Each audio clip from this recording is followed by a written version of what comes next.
每日更新最新短剧。你这个孽畜，竟然连黄榜都敢接！你小子不想活了，我还想活呢！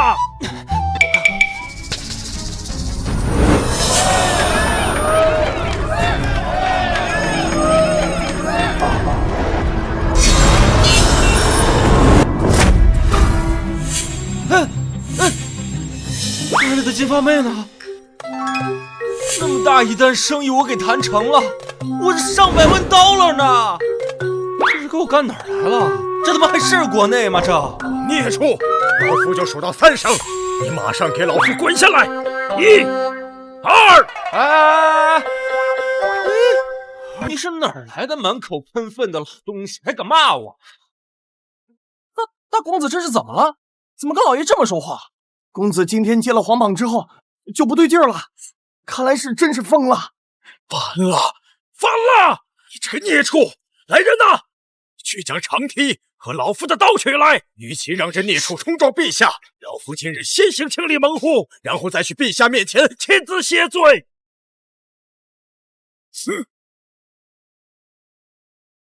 你这个孽畜，老夫今日便砍了你，等你今后在陛下面前冲撞！不是吧？真刀啊！我操！我穿越了！王法，你把他杀！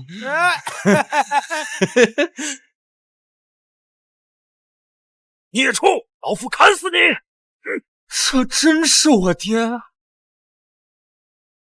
南蛮战事出现瘟疫祸乱，陛下广招天下英才，张贴皇榜，我被人灌了酒，激了2句，就把皇榜给揭了。完了！揭榜要求盖世之功或者惊天奇才，若达不到女帝的要求，就会被论以欺君之罪。欺君之罪可是死罪啊！现在还把你给得罪了，完了，这下全完了！你这个孽畜，你最好别下来！我下去被你砍死，我不下去被陛下刺死，这怎么弄都是死啊！哎，老头，孽子，你这是要干什么？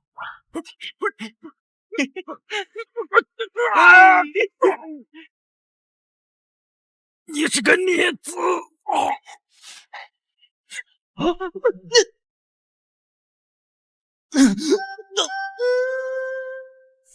爹，我说我刚刚被鬼附身了，你信吗？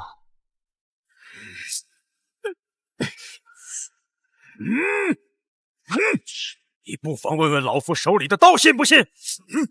孽子，今日老夫就亲自手刃了你，然后亲自去陛下面前谢罪。不，爹，亲爹，您先听孩儿讲验啊！不，听孩儿解释。你这个孽子，现在想起来认错，晚了！你可知你此等举动会将高家推到风口浪尖？你可知会给你和高家带来什么后果吗？父亲，孩儿其实接下皇榜是想建功立业，振兴长安，重塑我高家的100年荣光。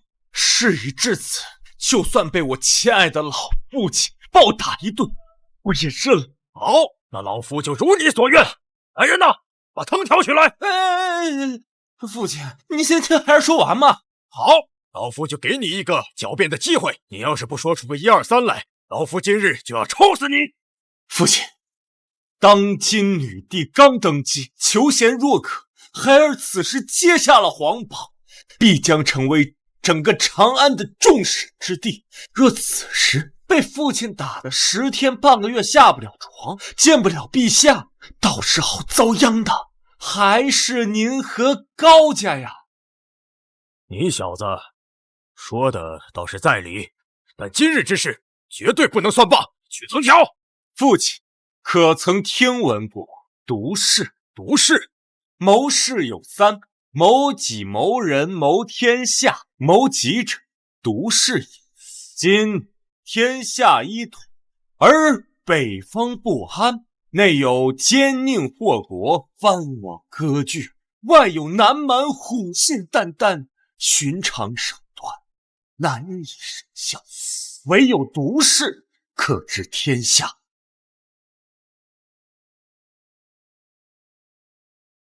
少爷，青青小姐来了。哈哈，青青姑娘来了呀！青青姑娘，你是来找杨儿的吧？高伯父，青青此行是来退婚了。退婚？退婚？不错。不是，青青啊，你宋家和我高家乃是从小就定下的娃娃之亲，况且这婚期将至，这婚岂能说退就退呀？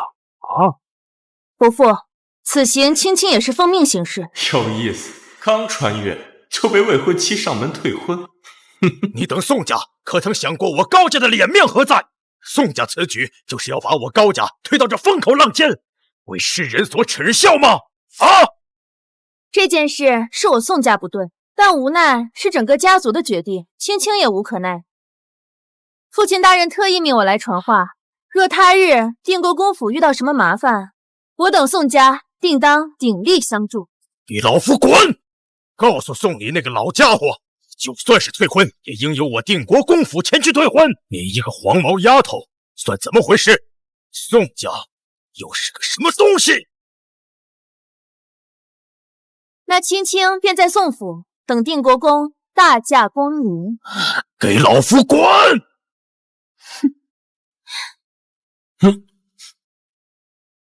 宋礼这个老草包，草随风吹，见风使舵，真是个猪狗不如的东西。杨儿此举，注定是要让我高家走下坡路啊！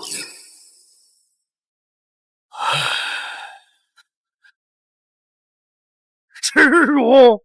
耻辱！这是天大的耻辱啊！我定国公府何时受过奇耻大辱啊！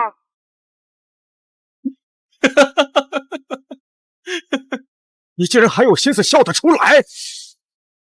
你这个孽畜，都被人退婚了，你竟然还有心思笑得出来！哼！父亲大人，此等爱慕虚荣的女子，退婚有什么不好？屁话！被人当众退婚，就是对我定国公府莫大的耻辱啊！父亲，在宋家看来，新帝登基，整个长安迎来一波权力的更替。他们认为我们高家无人能担此大任，注定会走下坡路，否则也不会在我接下皇榜的第一时间就来退婚。无非就是他们宋家怕牵连其中，想尽早与我们高家脱离关系罢了。我儿子怎么忽然开窍了？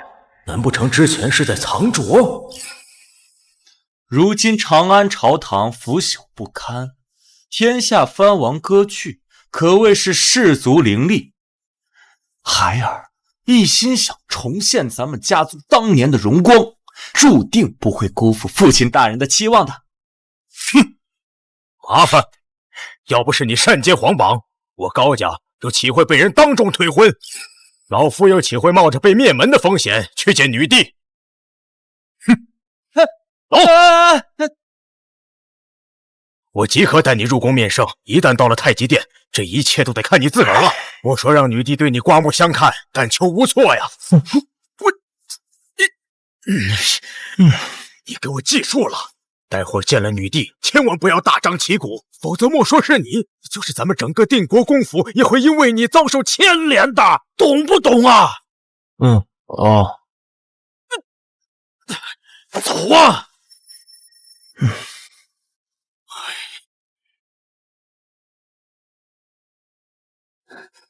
陛下，接皇榜者户部侍郎之子高阳已至殿外。宣户部侍郎之子高阳入殿。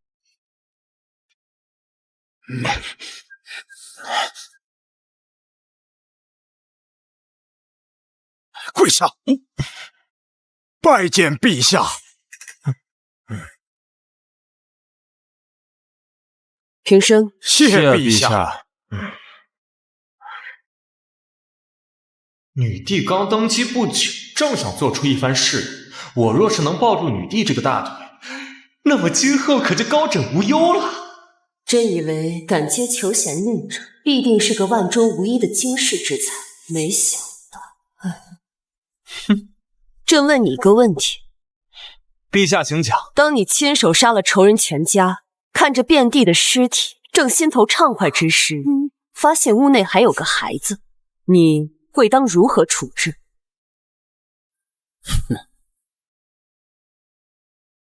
陛下，草民会说，记住我这张脸，下次见面我就不会手下留情。此子的回答颇有仁义之风呢。这高阳素有纨绔之能，今日一见，似乎与传闻有所不同啊。说完这句话之后，臣会转身离开，然后再猛然回头。嘿嘿，小子，我们又见面啦！然后再一刀斩之。此等做法也未免太狠心了吧？我就说这高阳的确是无可救药的纨绔。看来陛下将会彻底的失望。孽畜，你是想让定国公府彻底沦陷吗？陛下，孽子无才，不小心冲撞了陛下，都是微臣管教无方，还请陛下责罚。朕为何要责罚？难道女帝喜欢这个回答？陛下的意思是高阳答得好。如此暴虐的手段，陛下怎会？陛下，杀人不过头顶地，这昔日之仇今当永报，这满地的尸体便已足矣。这幼童手无寸铁，若再妄加杀之，这手段未免也太过于残忍。此等冷血之人，一旦为官，必将祸害一方。崔状元言之有理，我长安男儿的大刀应该上阵杀敌，而非杀一些手无寸铁之人。更何况他不过是个幼童，如此手段简直残暴。王老将军所言极是，臣的大刀确实不斩老幼。但如果我随身携带一把小刀呢？阁下又该如何应对呀？这是多么用意啊！生性暴虐，十恶不赦，陛下定不能让这等人入朝为官呢。对，崔状元高风亮节，草民佩服。但草民只是一介普通人，做不到放。如果按照诸位大人所言放过这小孩，那臣及家人今后10几都将会在不安中度过。你怎么知道这10几年后，这幼童会再报灭门之仇啊？按照陛下所假设，如果小男孩他爹当时懂得斩草除根这个道理，他今日又何来的灭门之仇啊？反之，如果我父斩草除根，那10几年后将有一桩灭门之案降临在臣的头上。草民可以愧疚一辈子，但不能在担惊受怕中活一辈子。斩草要除根，这是他爹教给我的道理。当然，先前的转身离去和猛然回头，那些不过是玩笑吧。若臣面对此景，会给他碎银几两，然后就像王老将军所说，臣的大刀不斩老幼，然后转身离开，再看着他投奔远方亲戚，亦或是被何人接走，再一并除之。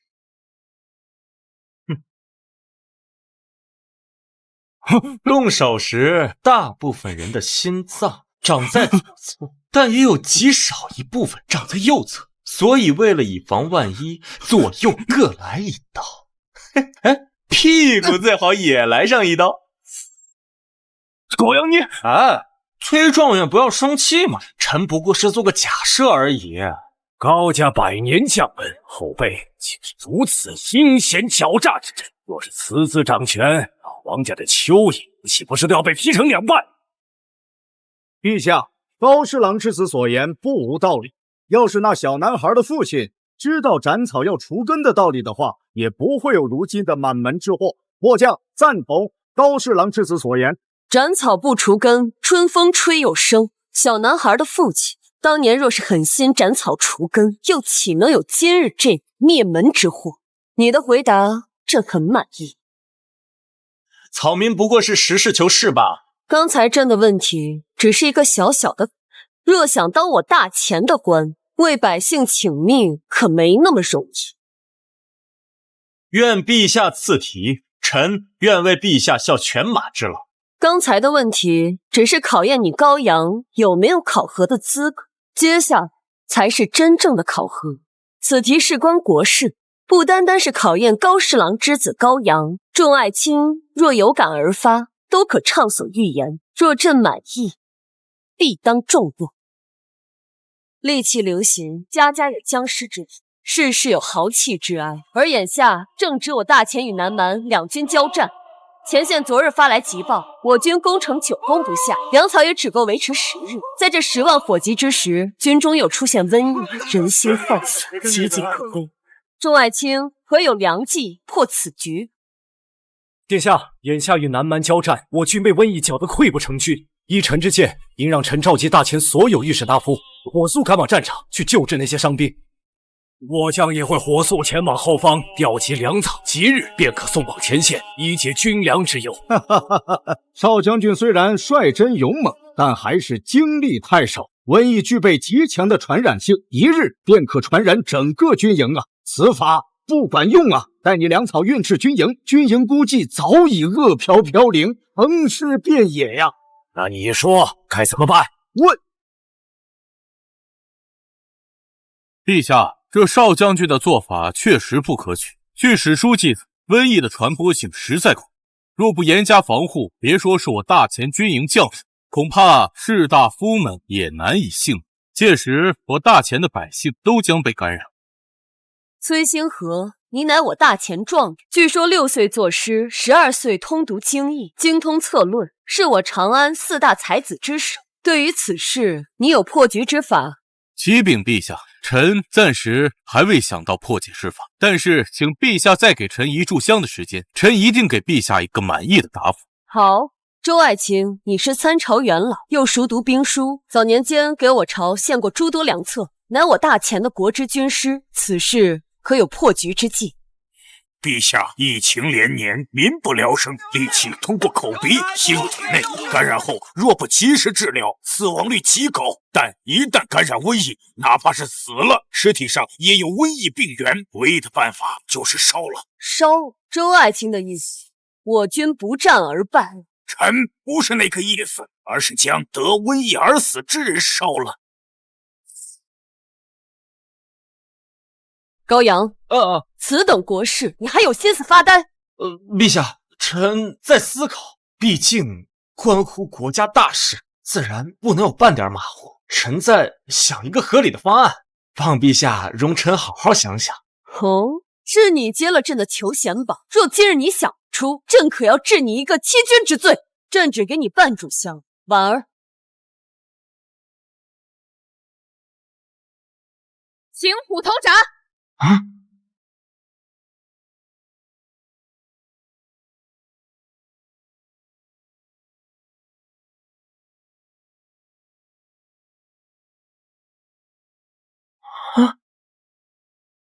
高阳，朕只给你半炷香时间，若你还想不出一个合理的法子给朕，朕可真要治你的罪。他一个纨绔怎懂军中之事？就连周老爷子想了这么多天，都没有一个合理的方法。凭他是啊，崔状元和周老爷子那是我大前的左右臂膀，若是他们都想不出，高阳绝无可能。诸位，请再给犬子一些时间，想必他定会想出破解之法呀。高峰，我要带着你的纨绔继续自取其辱了。我劝你还是回去收拾后事吧。哼，要怪只能怪这纨绔太过嚣张，下辈子手别那么欠。怎么，我说的难道不是实话？崔状元和周老先生都无破局之法，你指望这个纨绔？高阳，半炷香时间，若你还是不能给朕一个解决的方法，朕可真要治你个欺君之罪。欺君之罪？我殃及高家满门，高家100年基业，难道就这样毁于一旦了吗？陛下，军中之事，这纨绔完全不了解。若让他想破局之法，只怕我军溃散，他都想不出来。唉，我军被瘟疫搅得溃不成军，眼下若再无破局之法，只怕真的就完了。此事不是儿戏，他高阳黄口小儿，哪有破局之法？陛下，高阳这是故意在拖延时间，时间耽误不得呀。若是不行，便依少将军所言，让他带着御史大夫先去前线顶一下。半炷香时间到了，高阳若是再想不出，再治他的罪也不迟。臣附议。难道我高家拍闸！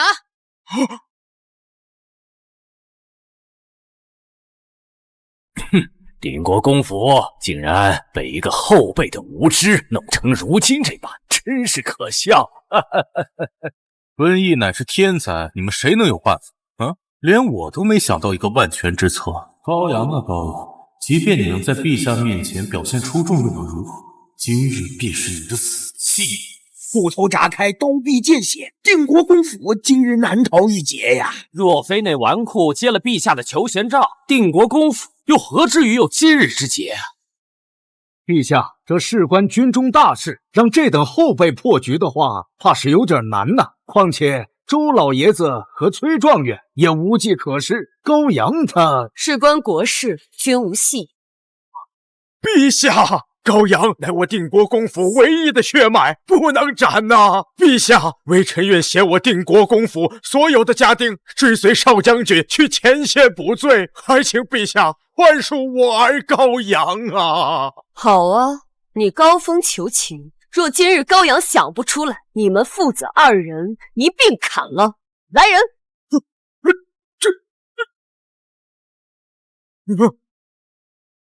时间已到，喊！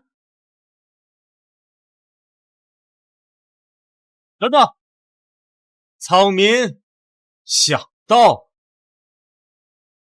我说老爹，你跳出来加什么戏嘛？我一老早就想到了解法，若是太早说出来，岂不是打了满朝文武的脸啊？当朝为官要讲究人情世故，爹，你有的学了。陛下，臣有一计，或可破战事瘟疫之危。哦，说，若此计能令朕满意，你高阳非但无过，朕还重重有赏。说，小子，你且说说，老夫倒是要看看你肚子里又憋了什么坏水。王老将军，你说这话，可就让小子有点伤心了。小子一向纯良，人畜无害，我脑子里想的都是为国效力的好法子，什么时候心里又有半点坏水？陛下所想不仅仅是解决瘟疫之法，更是要在解决瘟疫问题之上如何获胜。古往今来，解决瘟疫的法子自然是只需要注重卫生便。如今最大的难题在于如何在我军爆发瘟疫的同时，并且获胜。不错，继续说。瘟疫爆发后死亡率极高，只有极少数能获救。若爆发，必死无疑。哎，毕竟是工程嘛，像大型的工程器械，比如说投石机，总是有的吧？既是工程，这军中自然有投石机，这又跟疫情爆发有什么关系？王老将军，此言差矣，这关系可就大了。投石机不一定非要投石。你是说？没错，将感染了瘟疫的尸体投进去。啥玩意儿？把患有瘟疫的尸体投入敌军城中？投石机还能这么玩？亦或是将多余的尸体放入敌军上游的水源之中。如此一来，只要敌军没有防备，必将感染瘟疫，而我军只要提前做好防护措施，那瘟疫的问题自然就解决。将沾染瘟疫的尸体投到敌方军营，此计臣到死也想不到啊！此计不仅可以解决我军的瘟疫症，还可以令我军大获全胜，真是毒辣呀！他的计策还真的能够奏效。为了确保万一，可以组织军中敢死队以重力许之，令他们披上瘟疫尸体上的衣服，攻上城头。城内守军毫无防备，必定中招。到时候纵然他们感染上了瘟疫，也不敢禀报。到时瘟疫必将肆虐全城，我军借机攻城。只不过这个法子有点杀敌1000自损800。这还有毒计啊！真的是好毒计呀！陛下，但对待自己，尤其是敢死队，臣觉得这奖励必须要落实到位，否则就太不人道。混账！口口声声说神道，你让死去将士的父母怎么办？整整看着他们孩儿的尸体被投向敌方，甚至连最后一面都见不到吗？少将军，你还真是个武痴啊！高阳，什么意思啊？可嘲讽本将军？臣不敢，臣只是觉得少将军长了个好身子，却配了个狗脑子。你找死！够了，高阳，说下去。少将军的仁义，在下佩服。死去将士的尸体需要安顿，这一点在下自当也不敢否。但感染了瘟疫的尸体，即便埋下去土里5米深，也能传染出来。所以这些尸体带回去也只能祸及家人，只有火烧才能解决瘟疫。而将尸体投入了敌军阵营，敌军为了解决这瘟疫，自然会解决这瘟疫的源头。此计未免也太毒了。我这光是听一听，我都是直冒冷汗呢。杨二藏得这么深，这毒策是人能想出来的？那我且问你，就算你用瘟疫之计攻下该城，可面对城中粮食紧缺，该如何守城呢？守城也不是没有办法，满城老幼怎么也得数万人。你这活阎王！人家崔状元问你粮草，你说城中老幼人数做甚？小子刚刚也说了呀，慢吵！好了，粮食的事情朕自会解决。朕这真是找了个活阎王。如今我初当朝，第一个难题便是如何解决这南蛮战事。此倒是解了我燃眉之急。此计甚妙。古往今来，瘟疫之法确实有，而如今问题是让我军瘟疫爆发的同时，如何大获全胜？这个高阳倒是说了这个点子，不错。臣不过是实事求是，纯属侥幸。那之前答应臣的，今日之事便作罢。朕乏了，要回去休息。啊，不是，这就跑了？说好的赏赐呢？没有黄金万两，最起码也得俩侍女啊！你是不是你太不讲究？陛下已回宫，各位大人，请回吧。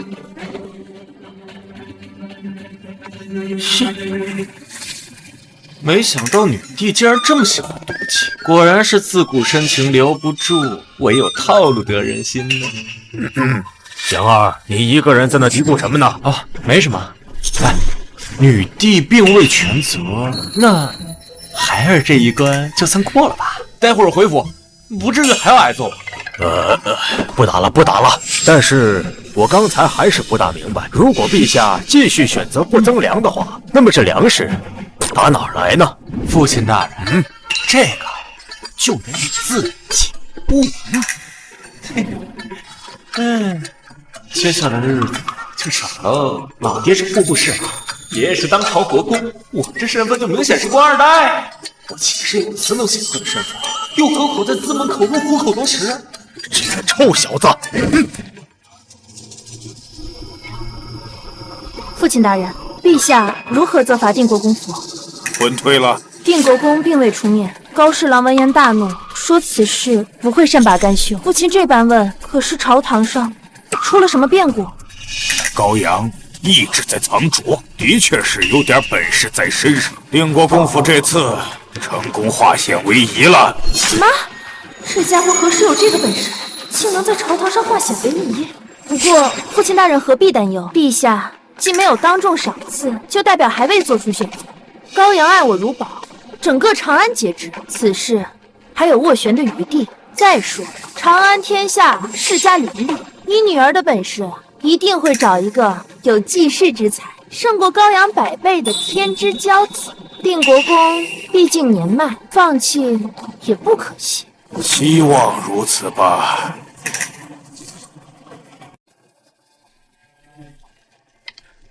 父亲大人，这杨二的事，杨二的事，老夫都知道了。这孽子藏得够深，但是今日之事，不仅对杨二是一件好事，对我们高家亦是一件好事。可是陛下并未对杨二进行封赏，难道陛下对杨二还是不满意？崔星河乃长安状元，不仅精通经义，还擅长谋略，还深谙治国之道。照老夫对陛下的了解，陛下会在崔星河和杨儿之间还有一道具体到治国的考核。当今陛下的野心可不比先帝小。照父亲所言，杨二若是不能胜过那崔星河，那岂不是难逃一劫？倒也未必。父亲大人对杨二有信心？老夫活了快70载，历经3帝，什么脏的鸡毛没见过。但像杨儿这般毒辣的，还是第一次见。杨儿说不定能再给我们带来惊喜。父亲大人承让了。传令下去，迅速派人支援，就采用高侍郎之子的办法，多押几台投石机。是。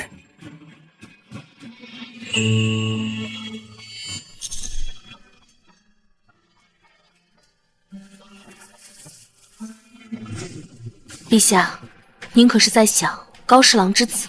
长安谣言误人了，这般狠辣的决策，一般纨绔子弟可做不出来。纵然是朕，也想不到如此毒辣的决策。臣听说高阳素来纨绔，没什么风采，可今日一见，他竟不装了，还出了如此之毒的计策。此人陛下若用得好，将会是你手中的一名鬼才。那你觉得崔星河和高阳之间孰强孰弱？他们俩谁能辅佐朕开创一段前无古人后无来者的狂屠霸业？崔家，崔星河。哦，你对他如此有信心？崔星河不仅是我朝的状元，更是社稷栋梁之才。他的治国论不仅精辟地说出了我朝的弊政，若陛下想要开创万世之基业，崔星河是第一人选。可朕却是更看好高阳。朕隐隐有一种感觉，他就是这样找的人。可陛下，高阳劣迹斑斑，虽说他擅长掌握人心，可论治国，他怎能跟崔星河相提并论呢？孰强孰弱，一试便知。自朕上位以来，大钱多灾，清水城和临江城两地县令上奏，粮价竟然都涨到了近100文一斗，民意沸腾。灾情不等人，传令下去，立刻宣高阳和崔星河入殿。是。父皇，我会向天下人证明，女子也可为王，女子也可带领大钱走向强大。我不光会让大钱变得强大，更要征服6国，结束这持续600年的乱世。杨儿，你说这么晚了，陛下紧急召我们入宫是有何事？难道陛下对你白天的回复并不满意？老爹淡定，是福不是祸，是祸躲不过。走吧。看这架势，看来陛下是有紧急要事要与我们相议。这可是你好好表现的机会啊！论阴谋诡计，孩儿或许不如那高阳，但论治国，孩儿强的不止100倍。否则，陛下也不会这么晚单独召见我们父子俩。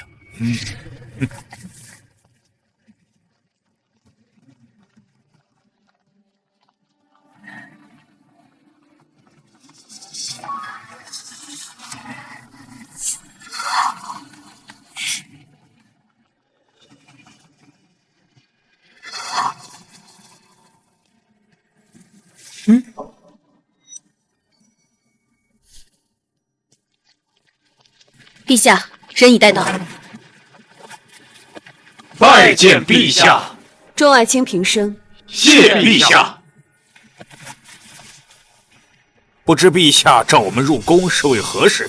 今年我大钱多地大灾，民意沸腾。临江城县令渡江上奏，临江城内粮商囤粮，粮价暴涨，难以遏制。无独有偶，不远处清水城也遭遇了大灾，粮价暴涨，百姓难以负担。特此派你2人前去平息粮价。临江城、清水城，你们2人作何选择？清水城只是单纯的粮价飙升，以你手段完全能平，但临江城却民意沸腾，粮商勾结，势力盘根错节，治理起来相对有些棘手。父亲大人，您的意思是？先去清水城，以最快的速度平息梁家，而临江城是硬骨头，高阳定然无法平息。你此时再去临江城，一人治2城，如此女帝必然会重伤。至于他高阳，杨儿，临江城并非你想的这么简单，梁商之间更是相互勾结，错综复杂。陛下，臣愿去清水城担任临时监察御史一职，定当竭尽全力。那我就去临江城了。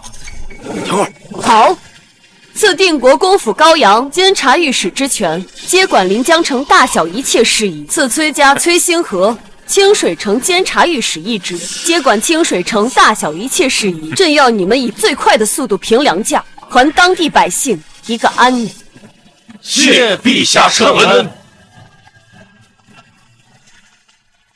陛下，您今日劳累，早点歇息吧。崔星河有分寸有手段，清水城有他坐镇，出不了什么乱子。但高阳那边，你也跟着一起过去。若朕真的看走了眼，你便及时出手，防止事情进一步恶化。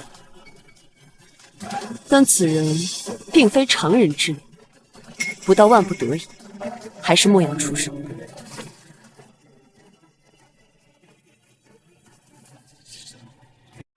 等等，你今日为何不据理而争，选那清水城？不都是平梁价，那能有什么区别？再说，临江城还有江景可以游玩，多自在！哼，你这个孽子！昨日在朝堂之上可谓是出尽了风头，但为父要告诉你的是，这治国不比献策，但凡有半分的偏颇，遭殃的就是万千百姓啊！父亲大人，你就把心放在肚子里，没问题的啊！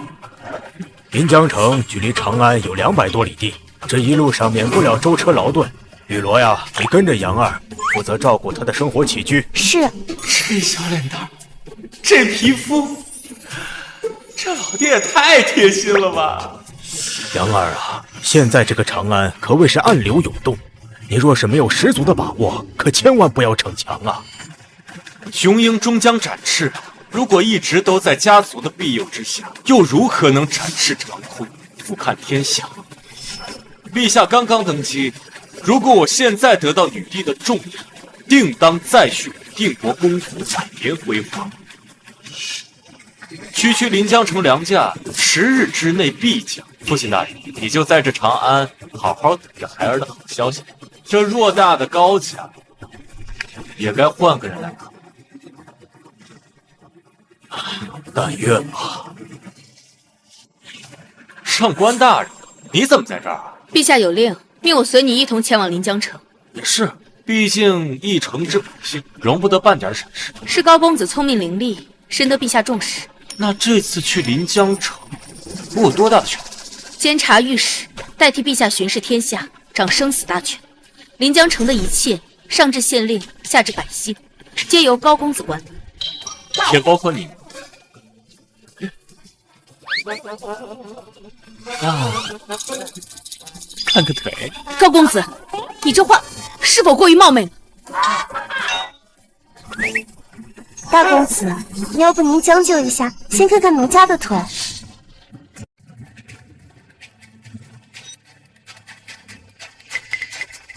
这朝廷御史还有多久能到啊？杜县令莫急，御史大人估摸着马上就要到了。赵钱韩林这4大粮商一个比一个奸诈，如今的粮价已从40文一斗涨至100文一斗，足足涨了60文一斗啊！这百姓如何承担得起嘛？本县令能不急吗？哎，杜大人，远处有人来了。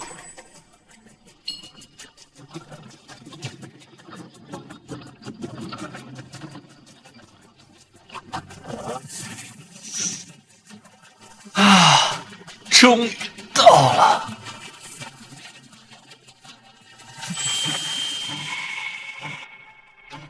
看着40多岁的模样，眼神却布满小思，气息憔悴，显然是这几日忙得不可开交啊。杜大人，这位乃是女帝特封监察御史，专门负责临江城大灾。从现在开始，临江城所有大小事务皆由高公子监理。这高阳如此年轻，竟然负责临江城10万百姓的生死，这不笑话吗？下官临江城县令杜江拜见高公子。杜大人不必如此，本公子在路上耽搁了2天，现在临江城的情况如何？高公子这边请。这几日暴雨冲田，百姓们颗粒无收，而各大粮商趁机疯狂囤粮不卖，导致粮价短短10天内从40文一斗涨到了100文一斗。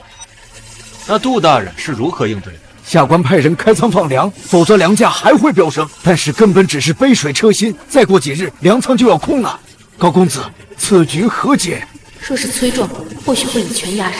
那高阳，此局不难。关闭临江城粮仓。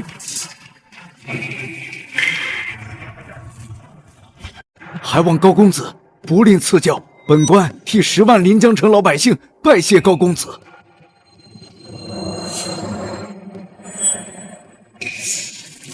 先关闭临江城粮仓。高公子，这眼下开仓放粮，临江城的粮食价格还难以遏制。这一旦关闭粮仓，这粮食恐怕瞬间就涨到100文一斗啊！你让这百姓如何承担得起吗？长安城这几年啊，不是干旱就是阴雨连绵。长安的粮食收成并不多，临安城内的粮食储备有多少？够临安城10万百姓吃5日吗？不够。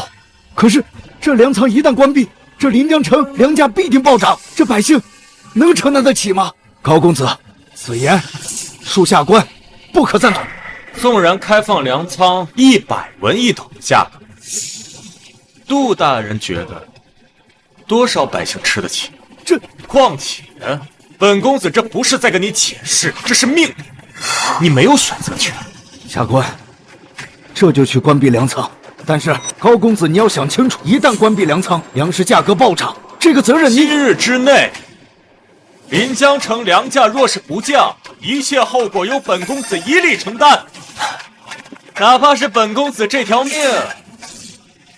一城10万百姓岂能如此胡来？一旦真的民不聊生，你一个人的命岂能有用？哎，罢了。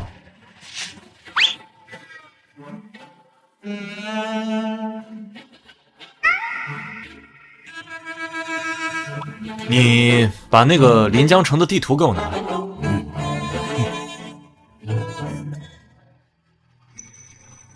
你们临江城的粮食一般是如何运输的？自然是分水陆2种运输，在临江城靠近清水河，自然是水路运输多，运输快，损耗小。高公子心中可有妙计啊？临江城最大的几家粮商，你可知道？前赵韩林4大家族，他们在市场上疯狂扫荡了所有粮，以至于一些小粮商也跟风效仿，大发国难财，导致临江城粮价便已上升了接近1倍。不过眼下禹帝刚刚登基，临江城民风彪悍，不适合强行镇压，恐生大乱。如果大乱，这个责任谁也承担不起。好，那就劳烦杜县令备上一桌好酒好菜，帮本公子宴请这4大家族。高公子，您用的此招，下官已使用过了，收效颇微。4大家族人为财死，鸟为食亡，他们逮着这个机会大肆囤粮，你是绝不会有机会让他们松口的。照做便是。那本官就看高公子的手段了。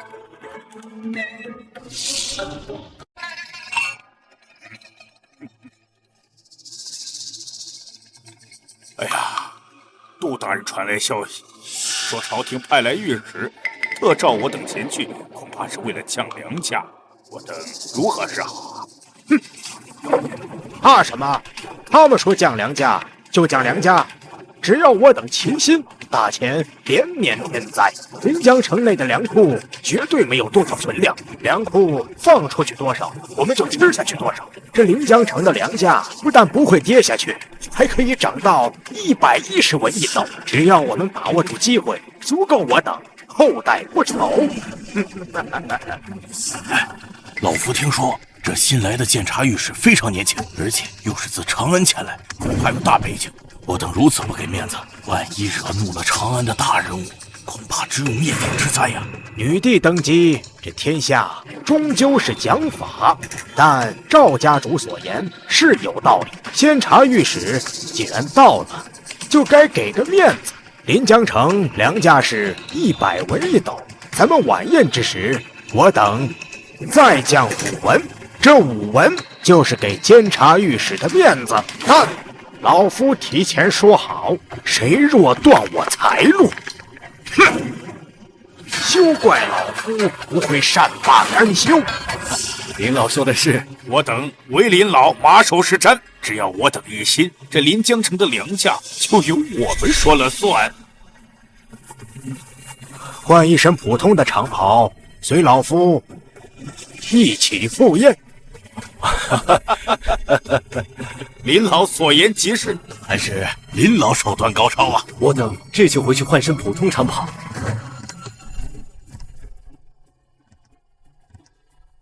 高公子，这帮粮商都是老狐狸了，想让他们降价，只怕比杀了他们都难。最多降5文，5文已是他们的极限。杜县令，你心态平和点儿。身为一线父母官，连你都方寸大乱，还如何去评粮价呀？那下官就等着看高御史的手段了。报，御史大人，前赵翰林4大家主到了。还。我等拜见御史大人。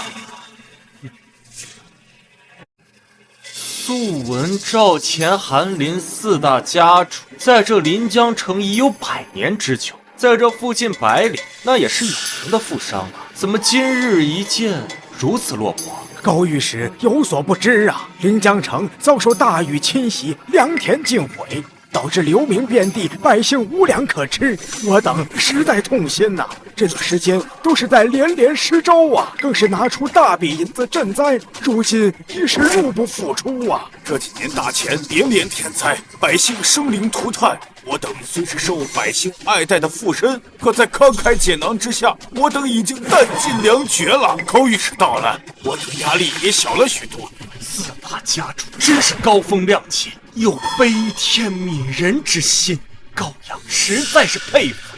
只是本公子受女帝之派，来到这临江城，接手这一切的大小事务。哇！御史大人降临临江城，我林家自当拿出些诚意，愿自降5文，赔本卖粮。钱家义士、赵家义士、韩家义士。 自降8文，御史大人意下如何呀？既然御史大人不说话，那我等就当是默认了。对了，老夫家中还有要事，就不陪御史大人了，先行告退。慢着，本公子要你们手中的粮食全部提高至150文一斗，只准高不准。 若是谁敢低于这个价格售卖，本公子便宰了谁！付他低于150文一斗。他来临江城不是来平粮价的吗？为何不想着如何降粮价，反而还要抬粮价？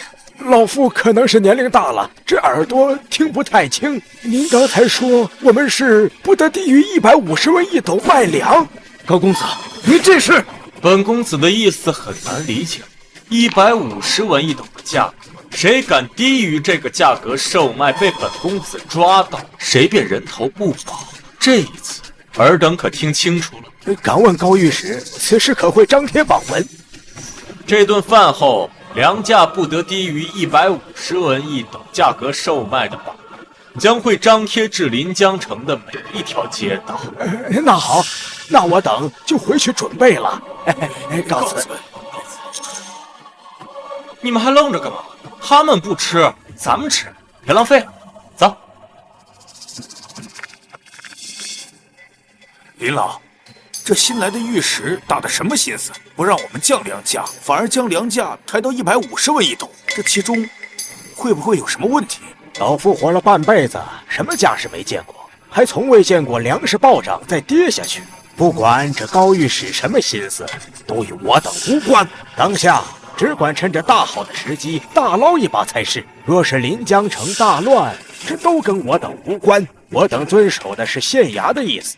这破天的富贵摆在面前，尔等怎么还犹豫不决呢？林老息怒，老朽活了半辈子，从未见过此等好事，故此有些担忧罢了。依林老所言，这是一场破天的富贵，钱家为林老马首是瞻。临江城4大家族一直共同进退，我等一定跟随。趁着县衙榜文还没张贴，快速以100文1斗的价钱扫荡临江城市面上所有的粮食，坐等粮价暴涨。等县衙榜文一出，这粮价不可能只有150文。乱世粮价不严顶，老百姓活不下去，就是再高的粮价，砸锅卖铁也要买。高御史，你难道真的要将粮价不低于150文1斗的售价发表于临江城吗？疯了，这一定是疯了！你可知道，这榜文一发，我们县衙就会成为众矢之的，我们就会被百姓愤怒的口水喷死的。杜大人，按照本官的意思去做，其他不该问的别问。大人，你可知榜文一出，不出10日半个月，整个临江城就会成为人间炼狱啊！多少百姓会被活活饿死，甚至妻离子散，一死而食啊！大人，你可知这是什么？百姓吃不饱，150文1斗的粮食，百姓买不起啊！大人，本官出生至今已有36有余，一身傲骨，从未有求于人。但今日请大人收回成命。如果粮食真涨到150文1斗，老百姓是无论如何负担不起的呀！杜大人，说你什么好？想要降粮价，不一定要压低粮价，须知弹簧越是强力，镇压的反弹也就越恐怖。放心吧，7日之后你就会明白，本官不会拿自己性命跟你开玩笑。哎，对了，杜大人，这几日一定要带本官到处去看看。我看你这府衙也是年久失修了，不如等这次粮价降下来之后，再好好翻修一下。百姓活不下去了，这个官儿还想着修缮府衙。上官大人，你难道真的眼见百姓的死活不顾吗？吕帝陛下有令，临江城上下一切事务交由高公子处置。若事态紧急有所动乱，不会处理此事。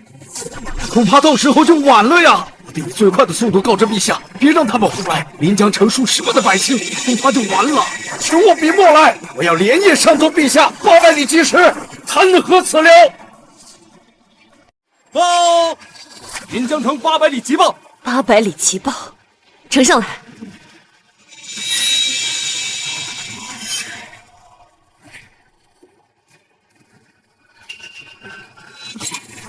这个高阳胆敢官商勾结，非但不让当地粮仓降价，还要抬高粮价，高价卖粮，简直岂有此理！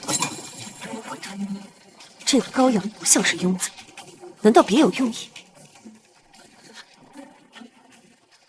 一边要降低临江城的粮价，一边又将临江城粮价抬高到天价。高阳啊高阳，你到底想干什么？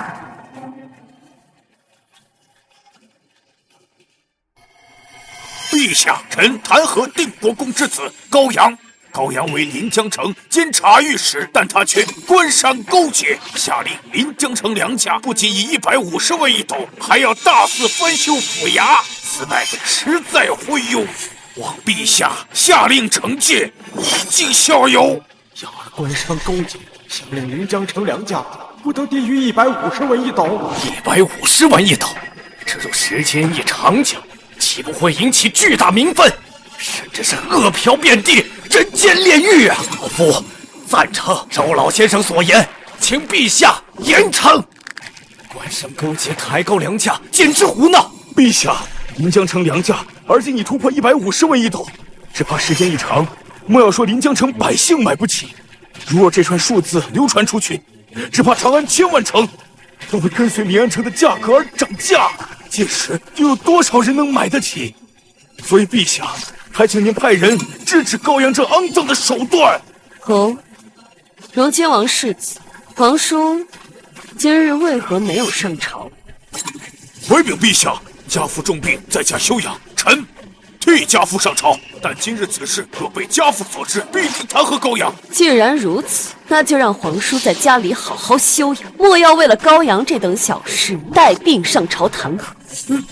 陛下，广阳郡这段时间遭遇了暴雨灾害，百姓本就颗粒无收，难以度过灾年。如此高的粮价，如果坐视不理，必激起天大的民愤。臣恳请陛下下令制止，以免再发生不必要的后果。臣附议，臣附议，臣附议。朕既已许诺，若有非常之才，必待非常之人。如今才已过2日，各位爱卿何必如此着急？说不定定国公之子能教给我们一副满意的答卷。梁家有将将，岂有把他抬上天的道理？看着高阳就是个无能之辈，岂能担此大任呢？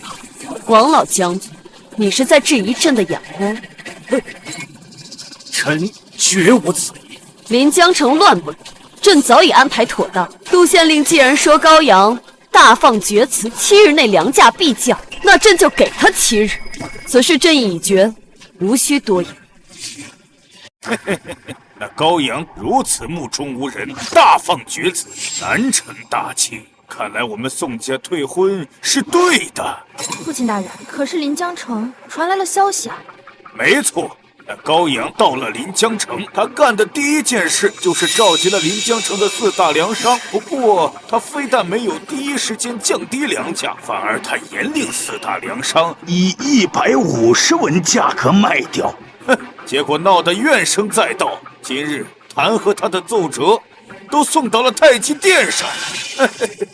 若不是女帝力保，高阳怕不是吃不了兜着走。这高阳还真是糊涂，幸亏我宋家提前退婚，否则难免被他欺负。这场比试，高阳注定是惨败。崔状元将来会成为长安城最瞩目的人，注定会一飞冲天。今天必须好好把握。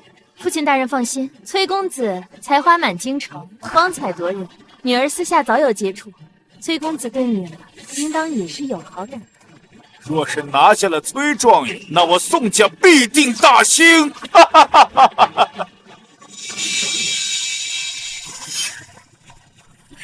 这临江城的百姓可是惨了。崔御史大人，这临江城到底发生了什么？定国公之孙高阳到临江城颁布的第一条命，便是让临江城的4大粮商以不得低于150文一斗的价格卖掉。什么？150文一斗？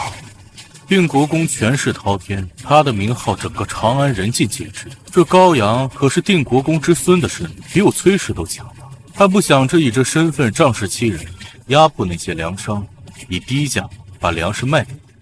相反，他却把粮价抬高，故意让农民吃苦。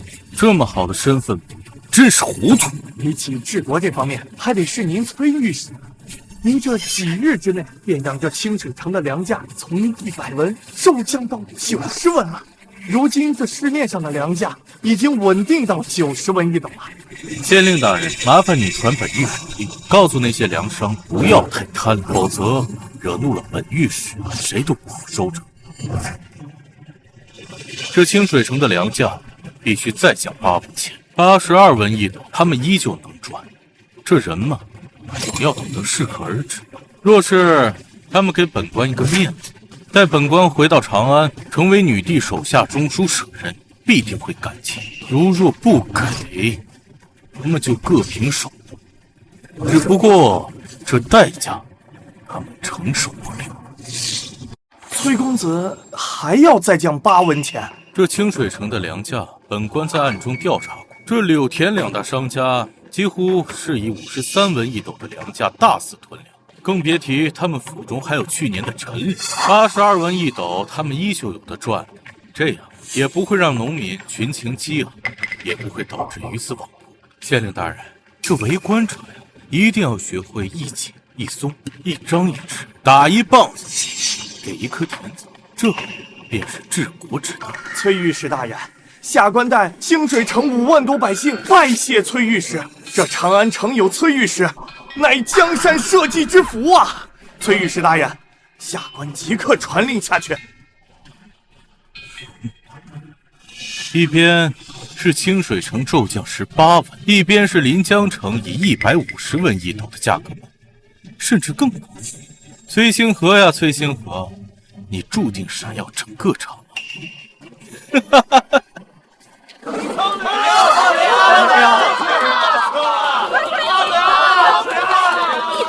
180文一斗，这还让人活吗？大人，草民给您跪下了，求您法外开恩，快开仓放粮啊！不然我一家老小真的会活活饿死的呀！今日已经不止180文一斗了，已经突破200文一斗了。这帮天杀的粮商，200文一斗还不卖给我们？这帮吃人血馒头的畜生，他们只想遭报应，遭报应！大人，大人，再这样下去，群情愤怒之下，只怕难以收场啊！如此局面，是我想看到的吗？御史大人把文一放，百姓能不怒吗？但本官又能有什么办法？本官上奏的奏折被打了回来，陛下让我等听从御史大人的命令，我能有什么办法呀？今日便是第7日，可是临江城的粮价不仅没有跌，反而还涨到了200文一斗，比榜文150文一斗还要贵50文一斗。百姓存粮见底，这县衙又不能开放粮仓，再过几日，民愤席卷之下，必生大乱。高御史人在哪儿？应当在华国寺。又去华国寺了。他不是去上清水河游玩，就是去华国寺拜佛，甚至还要修缮府衙。这7日内，御史大人除了让全城的粮商不低于150文一斗卖粮，除了如此之外，临江城的粮价降了吗？如今7日之期已到，本官现在就要去找这个纨绔，看看他拿命担保的粮价如何降。大人，老衲告退。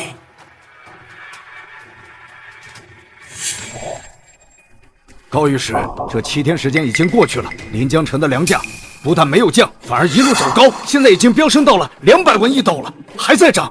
县衙外每天都是哀求的百姓，再这样下去，场面必定失控。您真的不怕吗？4大粮商这几日有什么动作？4大粮商正在动用大笔银子，疯狂扫荡其他小粮商手中的粮食。他们还在继续囤粮，一旦百姓手中的粮食耗尽，他们就会继续抬高粮价。这帮人，不，这帮畜生，200文一斗都不卖呀！好，明日大肆招工翻修府，并且对外张贴榜文，本官要举行一场大型的赛龙舟活动，拔得头筹者可免除商税3年。什么？照做便是了。下官定会照做，但是就算高公子是定国公之孙，闯出如此大祸，我想也承担不起后果。高公子，您究竟在做什么？如此下去，我便只能替高公子接管临江城。上官大人，快出手吧，否则一旦百姓哗变，将酿成难以挽回的大错。你分明不信奉佛祖。长安城的很多信徒我见过，他们眼中有一股狂热，但你却没有。换句话说，你到处拜访寺庙，这并非你本意；翻修县衙更是匪夷所思。要不了几日，你就会返回长安。你为什么要翻修县衙？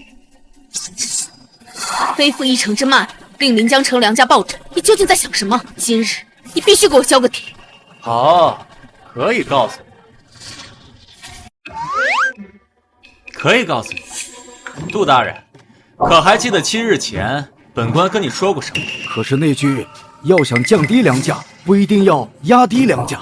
粮价暴涨，商贾贪婪，他们不狠狠收割一波，怎么会收手？杜大人，我想问你一个问题：4大粮商联合，纵然是强压，他们能降到多少文一斗？8文还是10文？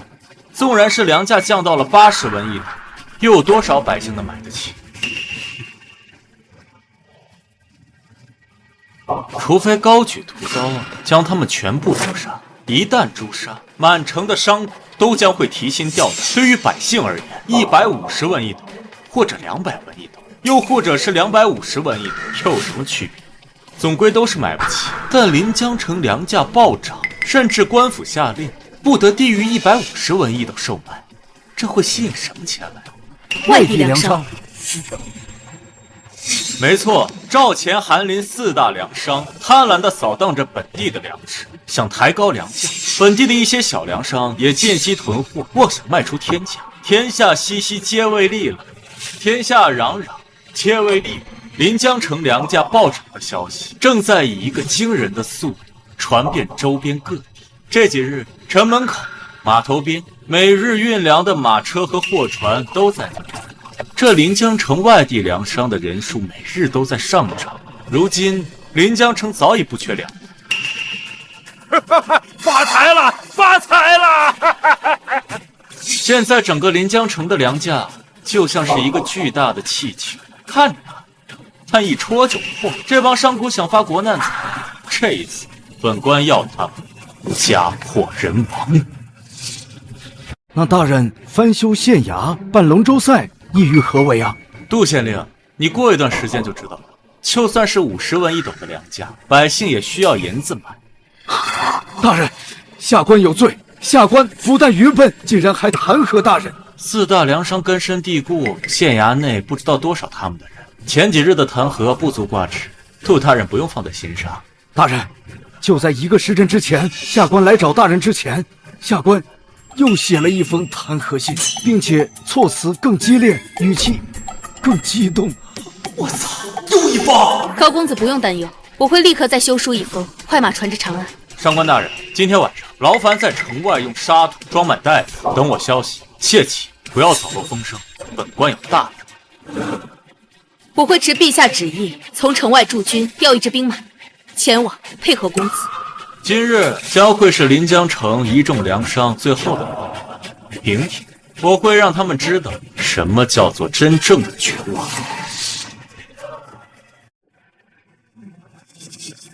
报！清水城粮价已降至82文一斗，崔状元放言，粮价还能再降7文。哎呦，崔状元之才真是令人佩服，在如此短的时间内，让清水城的粮价足足暴跌了18文，甚至还能再降，从贪婪的粮商手中降价，还没动用恐怖的手段施了朝廷的威仪，真是无愧状元之才。陛下，老臣送礼，臣请陛下封赏监察御史崔兴和。臣附议。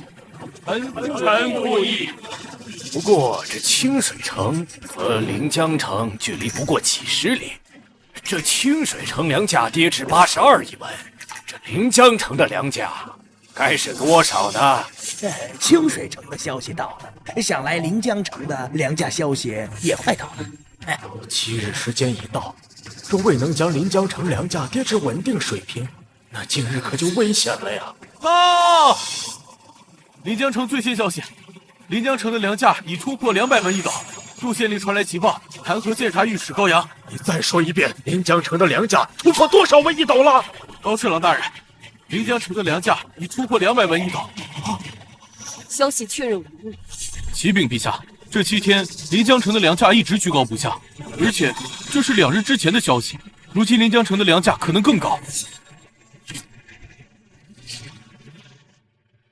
不仅如此，杜县令弹劾监察御史，不仅不降低粮价，还整日烧香拜佛，乘船游玩，百姓遭此大难。高御史还想下令大修县衙，再举办盛大的赛龙舟活动。杜县令痛心疾首，下令800里加急，启奏陛下。此等罪大恶极的贼人，就应当乱锤锤死！陛下，臣这就去一趟临江城，宰了这高阳，平息当前这局势。不然照定国公之孙这般肆意下去的话，临江城怕是要毁在那逆子手里了。陛下，这怎么也没个人拦着呀？啊！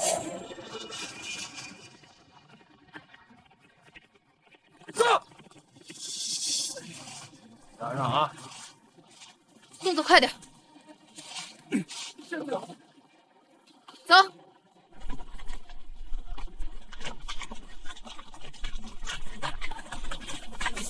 众将士听令，谨遵御史大人旨意，不可泄露。如有违令者，斩。是。进城。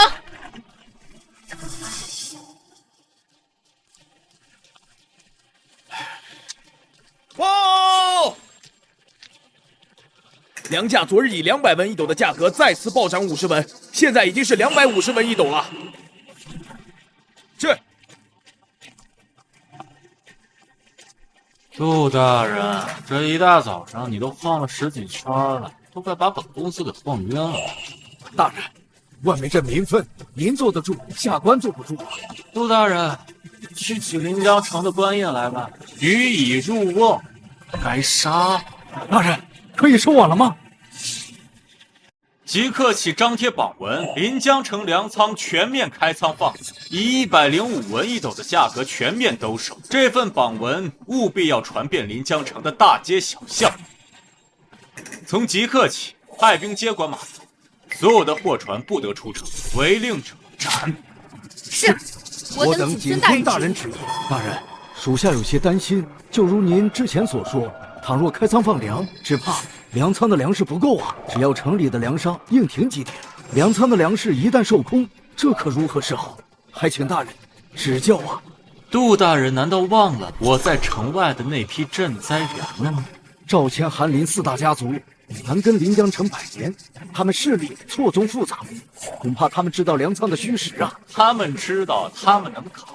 但那些外地的粮商，那些临江城大大小小的粮商，他们能扛吗？先卖就赚，后卖破产，不卖净亏。如果是杜大人您怎么选？阴谋可以赌，但阳谋你怎么逼？哦，原来您是想借外地粮商互相踩踏，逼4大粮商卖粮。下官这就去办。哎，等等，大人还有什么吩咐？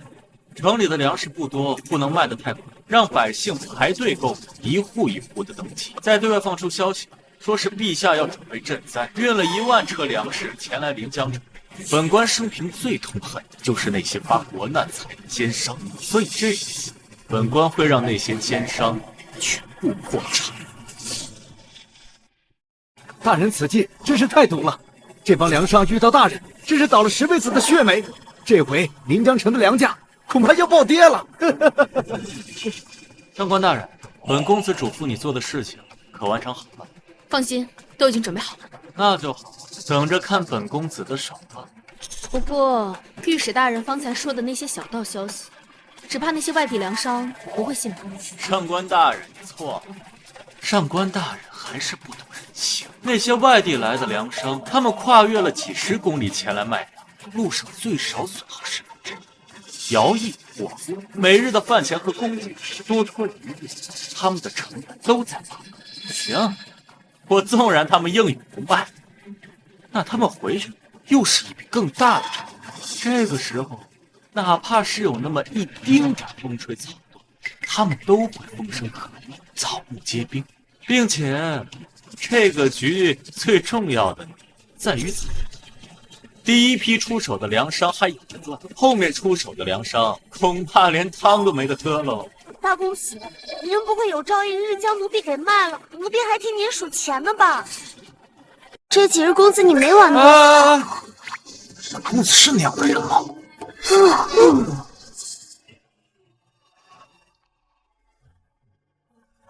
好好帮本公子捏捏肩，你要是捏的不好，那你可小心。公子您快坐。大力一点。天下贪官奸商，结奸之狠难以想象，寻常手段难以遏制，恶人当以恶人灭。崔状元这等栋梁之才，用尽手段，不过才将清水城的粮价遏制到了82文一斗，至此便再也跌不下去了。若高阳这等计策毒辣之人手段尽熟，能将粮价压到多少？200文一斗，谁买得起？传御史大人令，张贴榜文，从此刻开始开仓放粮，只需105文便可买到低价粮，数量有限。什么？开仓放粮？105文一斗的价格放粮？终于开仓放粮了！105文一斗，我们有救了呀！我们有救了呀！真的降了！降了！真的降了呀！真的降了！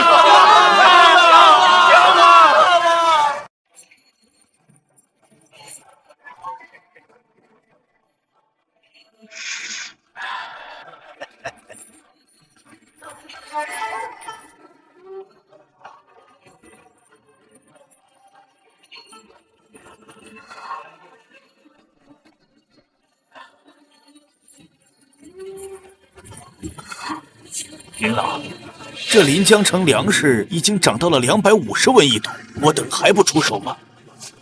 你们下去吧。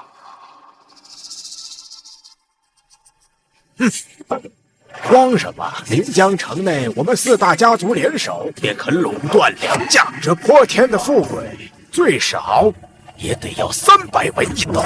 300文？我等能有这种财富，多亏了高御史，只是不知道他怎么想的，竟然张贴榜门令，不得低价卖粮。哎呀，他懂什么治国道理？他可能以为粮价一升，就有粮商开始抛售，他这是搬起石头砸自己的脚。林老，大事不好了！县衙忽然贴出榜文，以105文一斗的价格压低粮价，百姓闻风而至，排起了长队，一眼望不到头啊！什么？姓高的小子不讲武德，这分明是想坑我们一马！林老，我该怎么办？大前连连天灾，粮食一路飞涨，临江城粮仓里会有多少粮食？够全城老百姓吃吗？临江城老百姓超出10万，往年收成不好，粮仓里必定会忽略了粮食。县衙此举，这是逼迫我等恐慌，耗着粮食降低粮价。看来我还是低估了长安来的高御史啊！这小子还挺阴险的。临江城粮价绝对不能大跌，除非我等抛售完毕，获利离场。既然他们开仓放粮，他们放出多少，我们就吃下多少。我倒要看看他们到底有多少粮食。我等荣辱一体，紧跟林老。大人，前来买粮的百姓之中多了一些陌生的面孔，他们争相买粮，并且是大手笔购买，而且还从中起哄粮仓储粮，扰乱民心，还望大人速速决断。这必定是4大粮商从中作梗，冒充百姓疯狂囤粮，以维持粮商的垄断。临江城如今粮价可降，属下一直派人盯着，现在粮商并无动静，粮价也没有降下来。尚未降价，这可不可少。以4大粮商的实力，用不了多久，粮仓就会空。若让百姓知道，势必引发新的动乱。传我的命令下去，把这些从中作梗的人给我丢出去，并且放慢速度卖粮。是。慢着！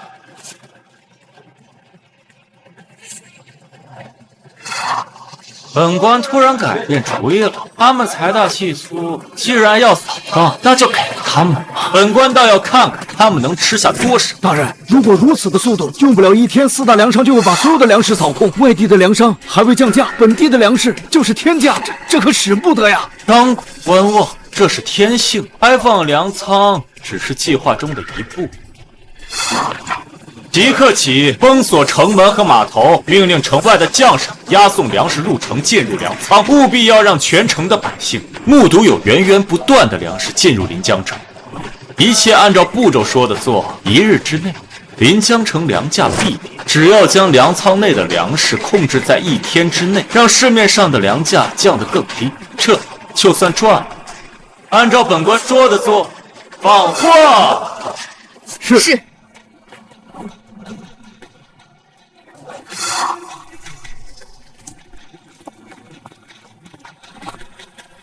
见此令牌，如见陛下，即刻起封锁城门，一粒粮食都不得出城，否则杀无赦。谨遵陛下旨意，取路次来，一粒粮食都不能出城。陛下有旨，广阳境大灾，特批10万车粮食前来赈灾。这是运往临江城的第1批粮食，尔等人人有份，要多少有多少。粮食还好，赈灾粮到了，是陛下，谢陛下，下万岁呀，陛下，万岁！什么？陛下刚动用了10万车粮食前往广阳去赈灾，全城百姓都目睹了第1批粮食进入了粮仓。一帮蠢货！那里根本就不是粮食，那绝对是沙子，用这种伎俩来欺骗老夫。给我全力扫荡！等到粮仓里没有了粮食，我看他们如何收场。我等必竭尽全力共进退。报！大人，还有人分批大笔买粮，应该是4大家族的人还在囤粮。他们要，那就继续卖。全卖。按御史大人的吩咐做。是。杜大人，随本官换身衣服出去逛逛。真正的好戏开场了。粮价要暴跌了。踩踏开始了。大势倾压，4大粮商不过是螳臂当车罢了。走，随本官看戏。御史大人，这是要我们的命啊！70文的收购价格，算上路上成本，成本足足到了80文一斗啊！别看现在价格涨到了250文，可官价只有105文啊，咱们压根卖不出去呀！对呀，现在卖1斗的还能大赚25文，再卖一点，倾家荡产了！卖100文，100文，全部抛售！对。抛售！来，走过路过不要错过，100文一斗，100文一斗啊！100文一斗，你们不讲道理！卖我也卖，我的成本价更低。万一御史大人封粮封个10天半个月，那我们就亏大发了。93文，我还能赚一笔。低价大甩卖，93文一斗，93文一斗，来，93文一斗。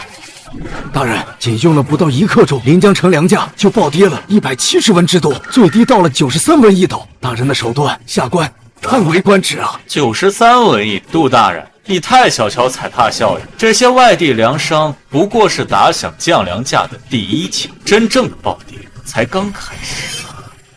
大人的意思是说，大粮商还没抛售，但这绝不可能。前赵韩林4大粮商一直互通有无，铁板一片，他们不可能抛售。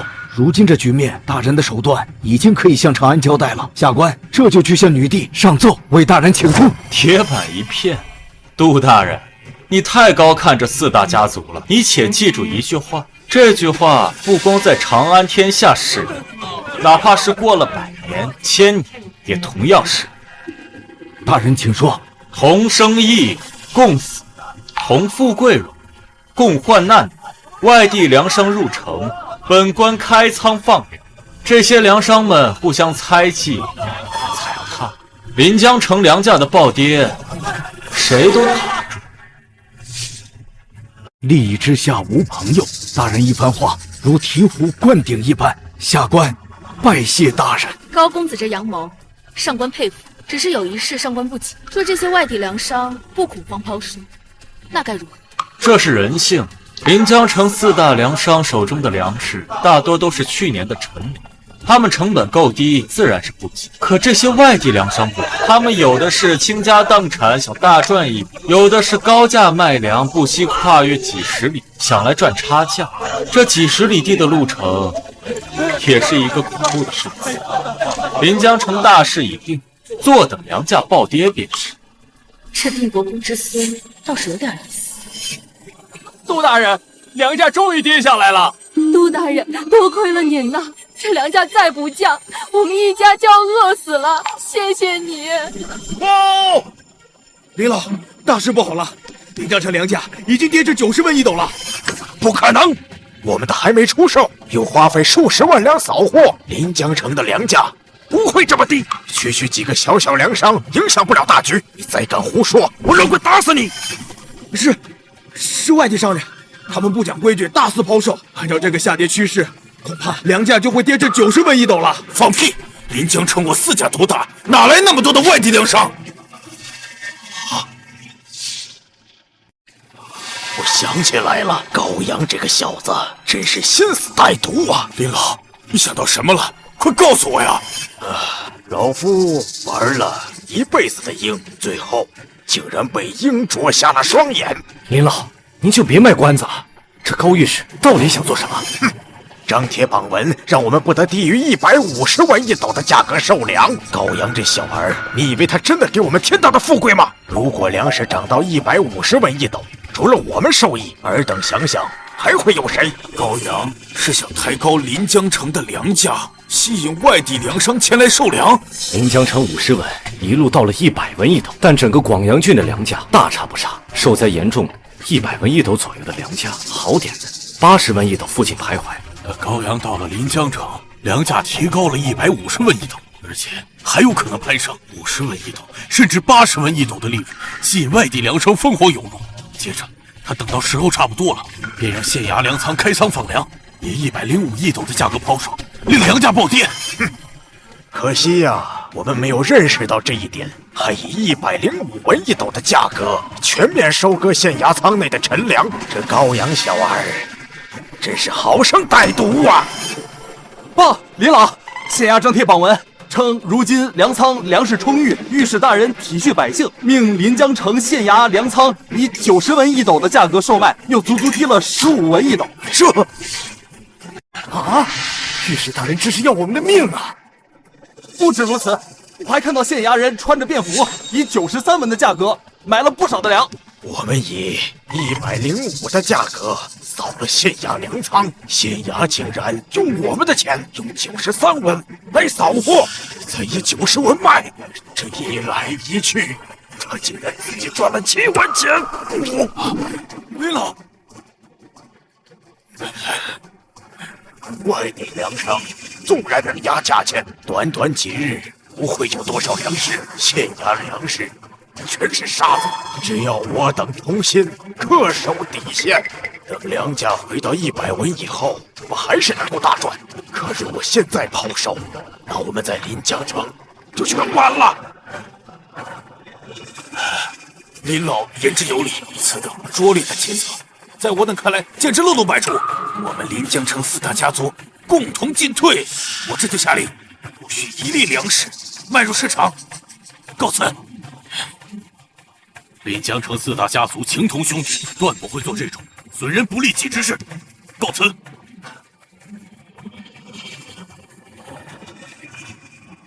老，我这就去吩咐林家父子一本不加。混蛋，蠢货！李老你，老夫要是不卖，他们卖怎么办？那么等待老夫的就是破产一条路。先下手为强，后下手遭殃。明面不卖，私底下抓紧去卖。吩咐下去，以90文一斗，不，以87文一斗给我卖出去！快去！87文一斗卖出去。这批粮食砸到手里，可就亏大了。快去！是。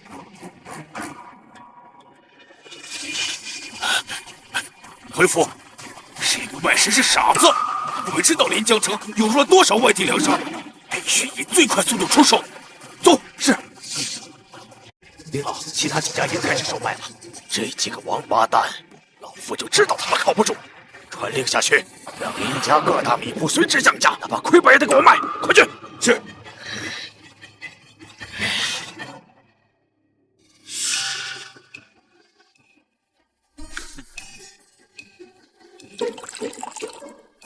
大人，请。报！启禀大人，临江城粮价已低至87文一斗。报告大人，临江城粮价已低至80文一斗。启禀大人，临江城粮价已降至75文一斗。这茶不错。待大人返回长安时，下官将此茶给大人备上一些。当然，下官自掏腰包，只是人情往来。哎，这就不必了啊！本官最不喜欢这些俗物，直接给个现吧。高御史，哎呀，上官大人，你瞧瞧你，本公子是这种人吗？不过是开个玩笑罢了。罗大人，属下还有一事：4大家族为何会这般踩踏？如果没有他们抛售，光凭外地粮商，粮价不会跌得这么快。那我告诉你，4大粮商因利团结在一起，注定也会因利分崩离析。自古以来，人性便是如此。相较于外地粮商，他们少了很多成本，他们少了运输、人力等成本，但这并不代表他们就不会慌啊。一旦临江城的粮价稳定，他们手里的粮卖不出去，明年将会担更大的风险。明年的粮食收成一旦好，新粮尚且足够，那就更别说陈粮了。粮价低于30文一斗，那也是常态。他们呀，宁愿割肉离场，也不愿意去赌明年的血本无归。只要想清楚了这一点，他们的行为也就不奇怪了。先出手自己活，别人死；后出手，别人活，自己死。但如果他们联手，互相约定都不卖了，每个人都会想，如果我不卖，他们会不会偷偷卖？如果他们偷偷卖完了，那我岂不是完了？心理作用之下，总有一家会忍不住。临江城这么屁大点的地方，他们又都是地头蛇，瞒不过其他3家的，所以踩踏是必然事情。只是本公子也没想到，他们竟然能砸得这么狠，这是要彼此命的节奏啊！下官多谢大人指点。行了，接下来就按照计划行事，整个临江城的粮价很快就能进入稳定了。大人是说翻修府衙，大办龙舟？临江城之危不仅仅是粮价的问题，其根本原因在哪？暴雨冲田，颗粒无收。是，但也不是。大灾年间，百姓没有收入来源，这才是粮价暴涨的根本。所以，在咱们解决了粮价问题之后，首先要解决的就是百姓收入的问题。只有百姓有了稳定的收入之后，才能在这场大灾中活下来。否则，对于百姓而言，50文一斗和250文一斗又有什么区别？总归都是买不起。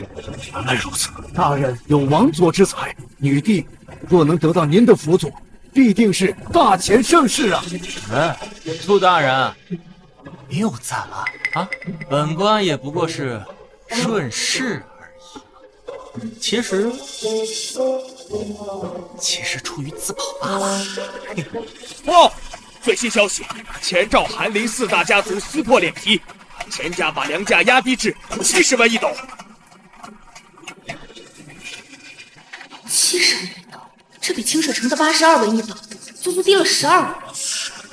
哎，好了，临江城的粮价已成定局啊。这个呢，是本官给这几日拜访的方丈写的亲笔信。在你这个府衙开始翻修之后，派人送去是。杜大人的能力，整个临江城都是有目共睹，本公子很放心。这份功劳啊，本公子吃到这儿就足够了，再待下去意义不大。倒是杜大人，您很需要这份成绩。大人对下官，简直令下官无以为报啊！大人对下官，简直让下官无以为报啊！举办大型活动，以免3年商税为由，这件事情在长安的规矩来说，是需要陛下批准。本公子这次回去就解决这件事情。杜大人能力，本公子放心。但本公子要提醒你，千万不要因为怜悯百姓而加大付给他们的工钱，这就会弄巧成拙。大人之言，在下字字记在心里。好了，起来，接下来就交给杜大人了。是。玉罗，走，随本公子回去收拾收拾行李，回家喽。好。对了，消息传播的较慢，近几日呢还会有外地的粮商陆续抵达临江城码头，可将其全部围杀，逼他们割肉。但这个粮价不能持续走低，否则那些百姓会觉得能更低，中间亦要有起伏。至于怎么去把控，公子已经全部写下来，放在县衙伏案上。杜大人照做便是。下官拜谢高公子。这是临江城本地的一些茶叶，还望高公子收下，以表谢意。哎，杜大人有心了。好了，恭送大人。大人，那可是您足足3年的俸禄啊！旁边还有上官大人，这若是被陛下知道了……什么3年俸禄？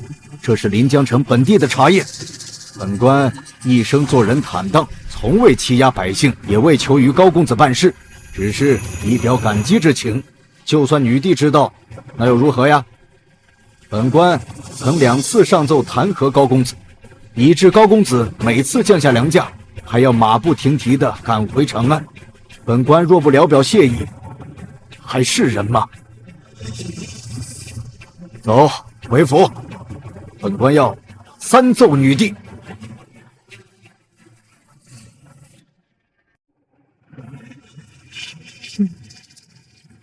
这封密信务必以最快的速度传至长安，直达陛下手上。是。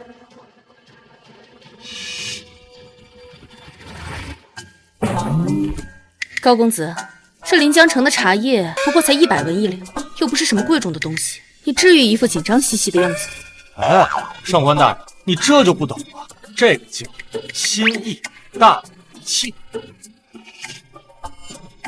不对，这里面不是茶叶，让我看看。不行，这马车不稳，山路颠簸，男女授受不亲，还望自重啊！说要是这颠簸挣扎之中，我不小心亲到你呢，或者摸到你哪儿，那本公子可就要叫出来了。你还要叫？我明白了，你方才那番话是故意激起杜大人的愧疚心。明明几件衣服随便就可以走，可你却拖上半个时辰，你这分明是留时间给杜大人去取钱。这里面恐怕也不是茶叶吧？高阳，你这是自误，这是当众贿赂。唉，上官大人，那你要这么想，我也没办法，你说什么就是什么喽。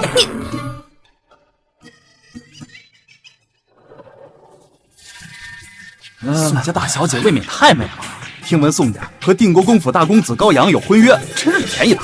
你这都猴年马月的消息，宋家早就前去定国公府退婚了，这事都传遍整个长安了，你不知道？这段时间不在长安，哪里知道这等大事？哎，连宋家大小姐站在那儿等谁啊？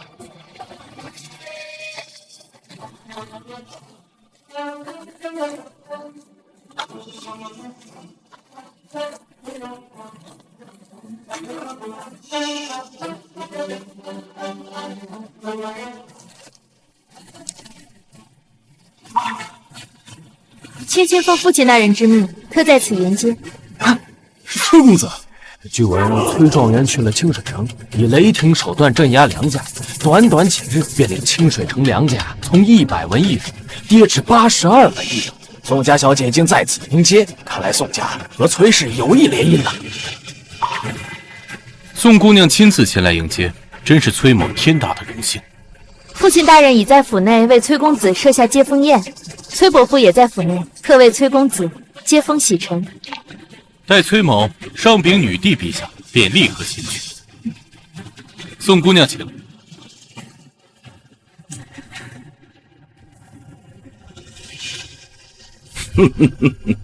崔状元已经回到长安，明日早朝，纵然是你高天龙，也挡不住朝廷大事。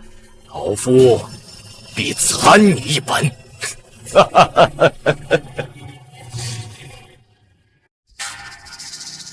这宋家根本没有将我定国公府放在眼里，竟然当众让宋青青去迎接崔星河，实在过分。崔星河是青年才俊，陛下身边又缺心腹，宋家在崔星河身上下注，这倒不难理解。就这等女子未能嫁入我定国公府，那倒是一件幸事。可是那崔星河已经提前返回长安，这就足以证明清水城大局已定。退一步来讲，最起码也是82文1斗。明日太极殿恐怕不平静啊！这个孽畜临行之前，我还特意叮嘱他，宁可不做事，也不要做错事，否则怎么会酿成今日这大祸呀？老夫啊，倒是欣慰。欣慰？再蠢的纨绔，哪怕是傻子，他也不可能做出这种荒谬的事儿来。这代表莹儿在向齐超，整个朝堂皆知这一点，只是所有人都不相信罢了。老夫也不相信，但是这份心我很欣赏。否则，如何迎满腹论经的崔家状元？我定国公府宁可站着死，不可跪着生。莹儿并非庸才，这棋盘尚未落子，又岂能轻言胜负？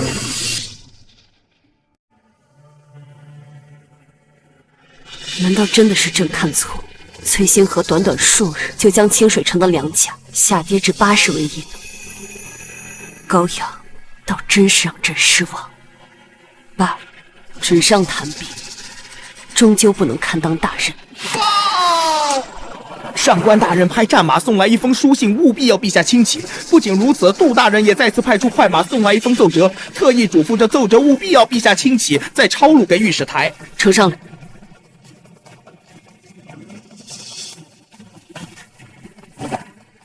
上官大人送来那封信，杜江也快马送来一份奏折，还全都要朕亲启，难道是临江城名分压不住，爆发了一场大乱？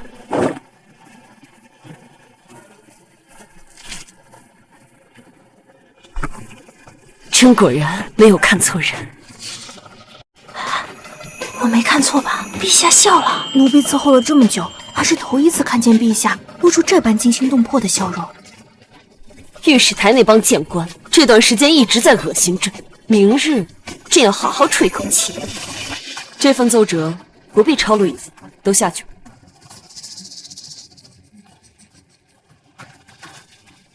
一日之内暴降150位，甚至要降到50了一等。好一个定国公之死，朕倒还是低估了。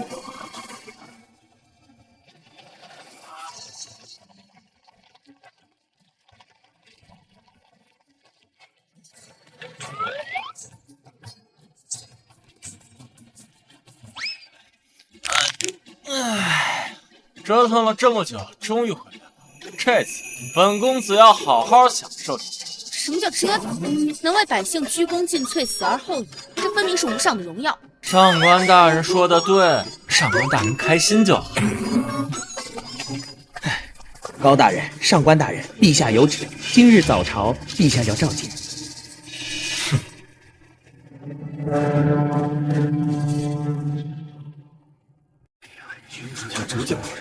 何作为啊！从这如此行事，孽畜！今日为父算是丢大脸了。今日之后，崔氏一族将以我崔星河为主，族谱当以我单开一页。至于什么高雅，一介纨绔也能和我这状元之才争辉，可笑！陛下驾到！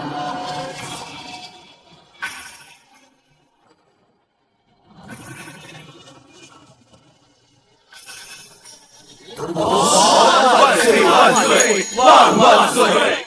众爱卿平身。谢陛下。今日朕要论功行赏。陛下，崔状元以雷霆手段，短短7日就令清水城的粮价降至80文一斗，实乃王佐之才。老臣恳请陛下重用。陛下寻天下英才，欲开启长安万世基业，不惜以清水、临江2城作为比试，现下高下一判，请陛下有功重赏，有过重罚。端着登徒子，竟然官商勾结，坑害百姓，粮价涨到200文一斗，应当重罚。今高下立判，还请陛下严惩。臣不义，臣不义。陛下以1城百姓开启比试，现临江城10万百姓生活于水火之中，乃暴君，必遭史书唾弃。周老爷子这番话，好像高御史是个什么十恶不赦的人。周大人可说完了？老臣想说的已经说完了。临江城再不加以管控，继续任由粮价暴涨，一旦发生骚乱，席卷天下，陛下就是天下的罪人呐！陛下，临江城粮价暴涨，臣也有所耳闻，深感痛心呐。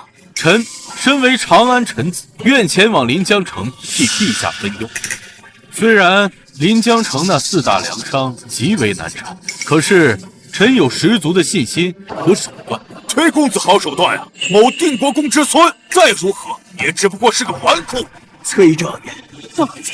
崔状元心系天下，实乃我辈之楷模啊！是啊，陛下，若继续任由高阳的贼子胡来，临江城只会乱成一滩废墟，到最后饿死百姓不说，还会坏了陛下名声。崔状元的功绩，我们大家都是有目共睹。短短几日内，就将清水城的粮价压到最低，跟这个高阳相比，那是好了不知道多少倍。各位大人过奖了。陛下，清水城之良驾，臣不过是动用了一点小手段。眼下当务之急乃是临江城，若临江城不加以制止，恐怕会引起骚乱。就像周老头子所说，届时影响的可是陛下的生命。让臣去，臣愿前往临江城解决当下之祸。若我能连续解决2城的良价，陛下绝对会重用。至于你高阳，被众人弹劾，你难逃一死。逆子休要给老夫摆烂！我就告诉你，这可是在朝廷之上，得罪了陛下，那可是要杀头的。爹，您就看好吧，看孩儿是如何给你长脸。都说临江城粮价暴涨，可是朕怎么听说临江城粮价暴降至70文一斗？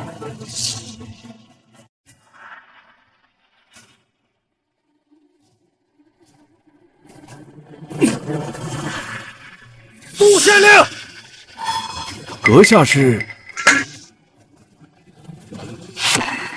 少将军，回城有何事？高阳呢？你是去哪儿了？你找高御史高将军，他于前几日回去了。回去了？是，您找高将军有何事啊？听说临江城的粮价不降反升，涨到了200文一斗，可有此事啊？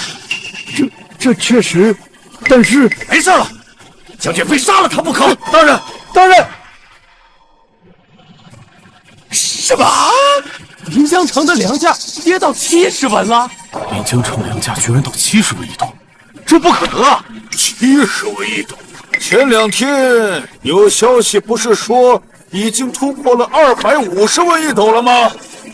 这是临江城府衙杜江昨日连夜加急送来的奏折，里面清楚地写着，2日之前临江城粮价突降70文一斗，甚至还在下降。定国公之孙高阳下令张贴榜文，要求不得低于150文一斗出售，乃是利用商贾的贪婪，骗外地粮商纷纷赶赴临江城。至于其他手段，上面都一一写着，尔等自己去看。一个栋梁之才，皆被尔等的狭隘之心疯狂弹劾，真是令朕痛心。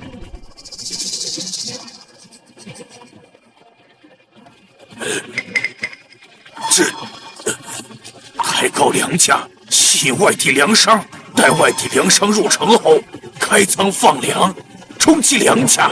外地粮商因为成本和损耗，便纷纷抛售，以此带动本地粮商卖粮。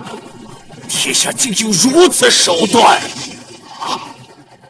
瑶儿，真在藏拙，出营当展翅高飞，鹰击长空啊！可他下令重修县衙，举办大型比赛，如此灾年，这么行事，这不是鱼肉百姓是什么？崔爱卿，这个问题不光你好奇，朕也好奇。高阳，杜县令在奏折中说，你要重修府衙，并且举行大型龙舟赛事，拔得头筹者可免3年商税。此事是真是假？启奏陛下，这是臣的主意，还望陛下恩准。大灾年间压榨百姓，高御史，你可知此事触了众怒，有多少人弹劾？高阳，大灾年间百姓吃喝都困，你如此压榨百姓，这恐怕不合适吧？高御史鱼肉百姓，还请高御史给天下一个信服的理由。我想问王将军和崔状元，乃至整个朝堂上弹劾我的诸位一个问题：临江城粮价跌至70文一斗，外地粮商涌入本地粮商抛售，以后甚至会跌到50文一斗。但就真跌到50文一斗，百姓真就买得起吗？朝廷又有多少赈灾粮？一味的开仓放粮，只会延缓灾民的死亡，百姓找不到工作，赚不到钱，这才是根本原因。更何况一味的赈灾之下，会有诸多的百姓等着赈灾，国库的粮食根本就不够。真正的手段是以工代赈，让百姓有活干，有钱赚，这才是上策。以工代赈？何为以工代赈呢？天灾之时，哪怕是管一顿饭没有银，灾民都会十分的感恩。若各大府衙、富商接连出手，只要临江城粮价趋于稳定，灾民便能撑过去。这便是以工代赈。好一个以工代赈！纵然是以工代赈，这百姓一天10文，未免也太苛待了吧？王老将军不懂民生，适当的沉默，总比贻笑大方要好。高阳小儿，敢辱我，找死是吧？住手！我定国公府的人，你敢在朝堂动手？老夫在此也有你说话的份儿。然而，你尽管说，这数十日你不在长安，倒是不知朝中的非议。今日，你大可全部说出来，给我长安弹劾你的肱骨之臣，好好听听。孙儿明白，王老将军，令灾民翻修府衙固然可以一天30文，甚至是50文的工钱。但王老将军可曾想过，高价的工钱，当地豪绅是否会跟风？唯有让豪绅看到灾民为了活着，愿意十分廉价的干活，他们才会雇佣。甚至只有府衙当这个律师大人，这是要我们的命啊！对呀，当地豪绅稍微抬高工钱，就会收获不错的名声。对豪绅而言，一来能收获名声，二来还能比太平年间便宜1倍的工钱。若是府衙的工钱良心，豪绅无利可图，又无名可图，他们吃饱了撑的来趟这趟浑水。高阳，你去寺庙里，并非只是单纯的拜佛吧？高阳，你去寺庙里，并非只是单纯的拜佛吧？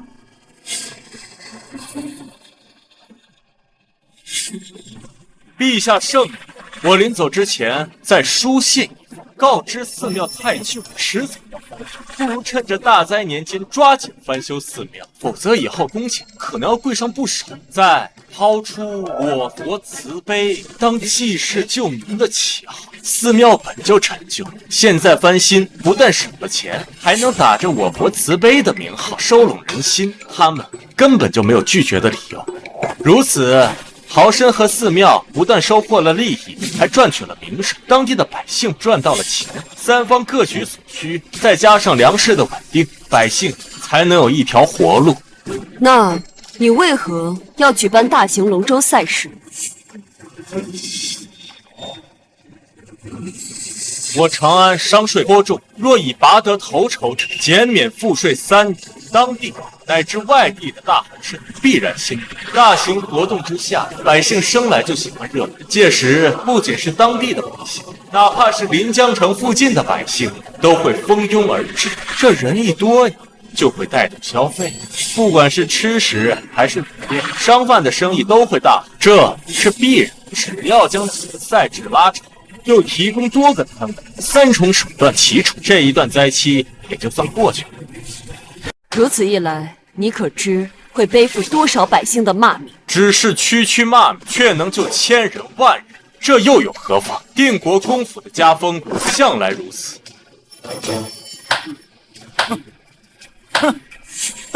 不愧是当代纨绔，在下佩服。成，高御史还有如此大才，臣铁心佩服。若非是你当初撺掇我接下皇帝，我又怎能为陛下、为百姓效力？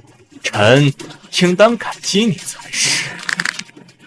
高御史大才，高御史实乃我辈之楷模。臣冤枉高御史了，以致胡言乱语，恳请陛下责罚。哎呀，老爷子骨头硬，刚正不阿，满朝堂皆知。现在面对着高阳，竟然心甘情愿弯腰向女帝请罪，这简直不可思议啊！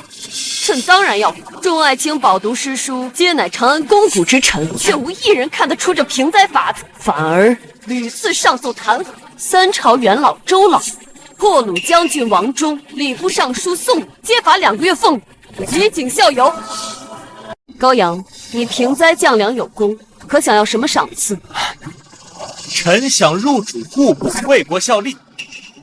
户部这般表现，竟然不做朕身边的中书舍人，治国安邦天下，竟想着入户。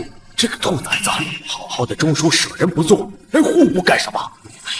定国公之孙高阳平定临江城下有功，赐户部司员外郎一职，保留监察御史。崔家崔星河凭清水城梁下有功，升中书舍人。户部司员外郎，这在长安算是一个六品官员，并不算小。臣高阳拜谢陛下。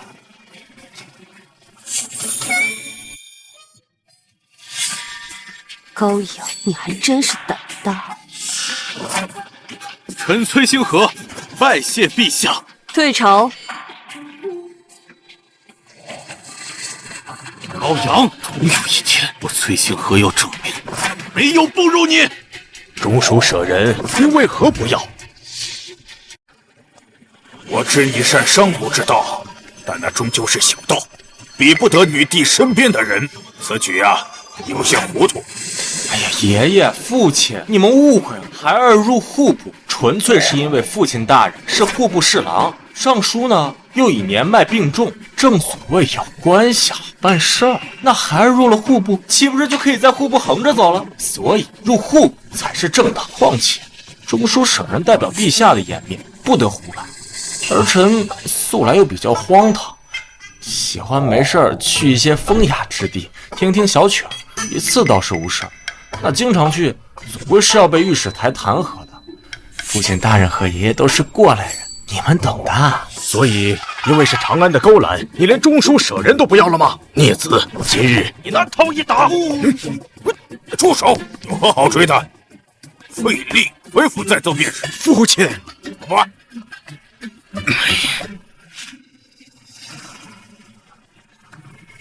婉儿见过陛下。将临江城发生的一点一滴全都告诉朕，朕要知道一切。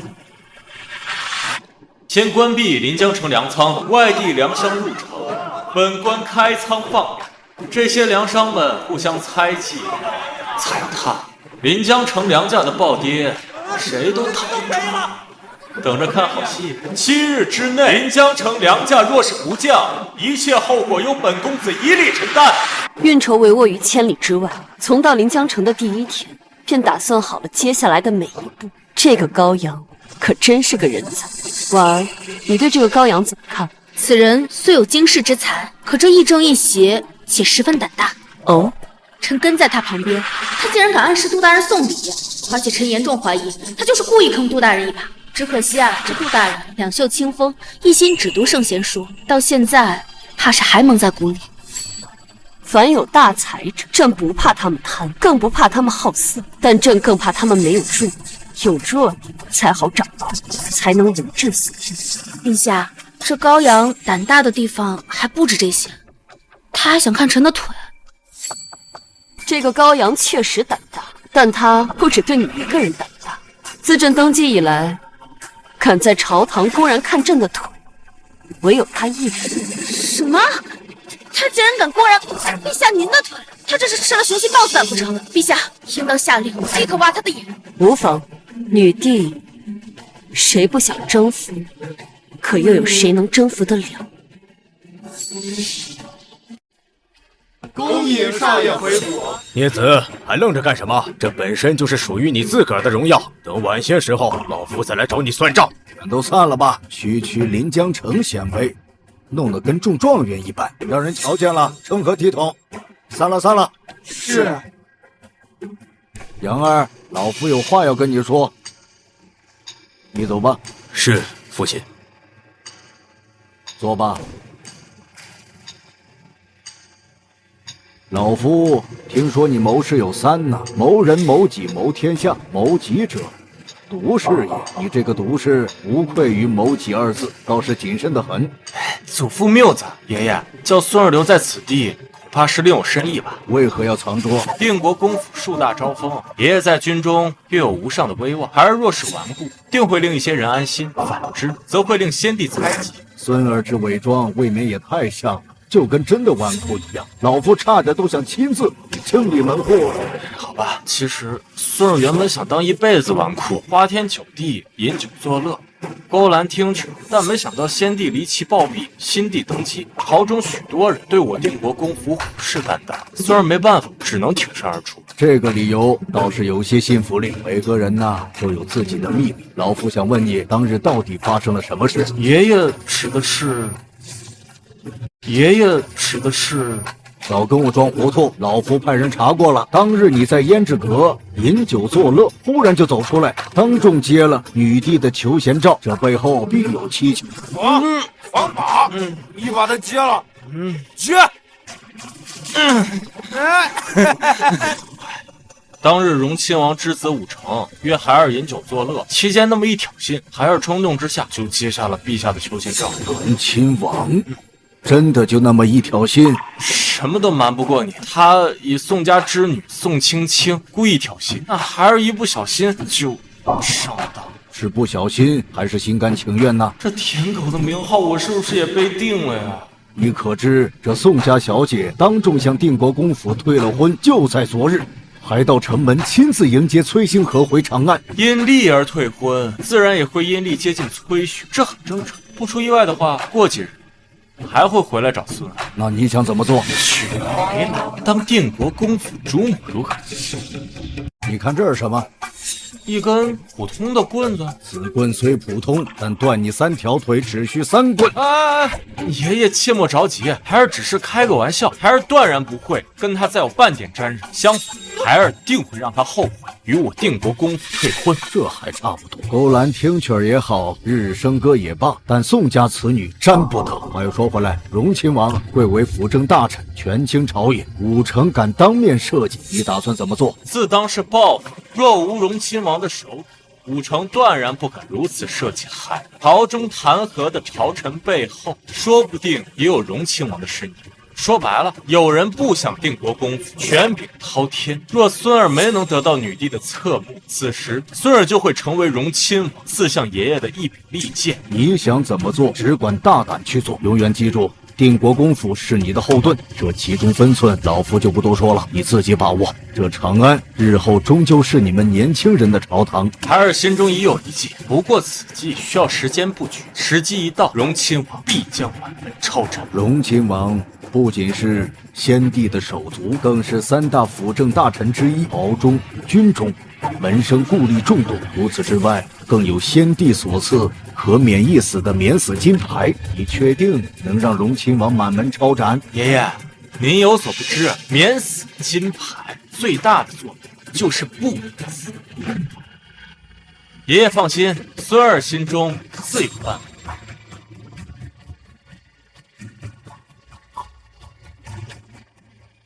无事，老夫就等着看你的手段。若能兵不血刃除掉荣亲王，我定国公府定再大兴100年，老夫纵死也能含笑九泉了。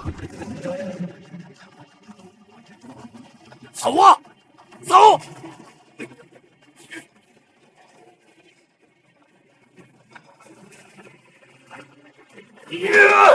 高阳，我必杀你！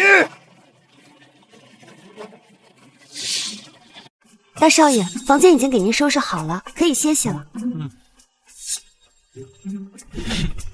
你这身衣服不好看，过几日本公子带你去换一身新的长裙。大公子，一套长裙可要不少钱呢。哎，这有什么？本公子现在有的是钱，去把本公子从临江省买的特产茶叶拿过来。茶叶被老爷给拿走了。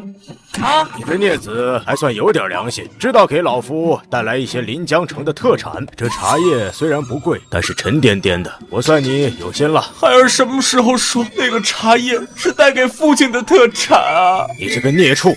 这有什么好隐瞒的？还让上官大人亲自派人前来告知，说这茶叶是你特地从临江城给老夫买来的特产，特意来孝敬老夫。这尽孝有什么好隐瞒的啊？还特意让上官大人亲自告知老夫自取。哼，是我晚儿了，我的钱！父亲大人，孩儿原本想给您一个惊喜，没想到那上官大人竟然提前告知。父亲大人，那茶珍贵，父亲大人切记要一个人品尝。孝心归孝心，但一码归一码，屁股翘起来吧。父亲大人，你要做什么？你这个孽畜，难道忘了为父对你所说的话了吗？你放着好好的中书舍人不干，却偏偏跑来户部混吃等死，就冲这一点，你就该打。所以，父亲大人特地前来，不是感谢孩儿的小心，而是要抽孩儿。这两者好像并不矛盾吧？吕罗，去拿家法来。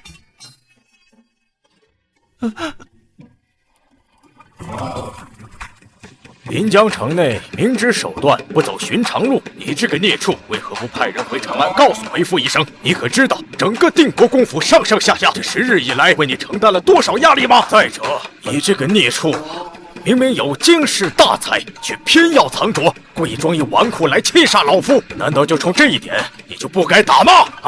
父亲大人，不要！父亲大人，这一切都怪孩儿，怪孩儿这怯懦的性格。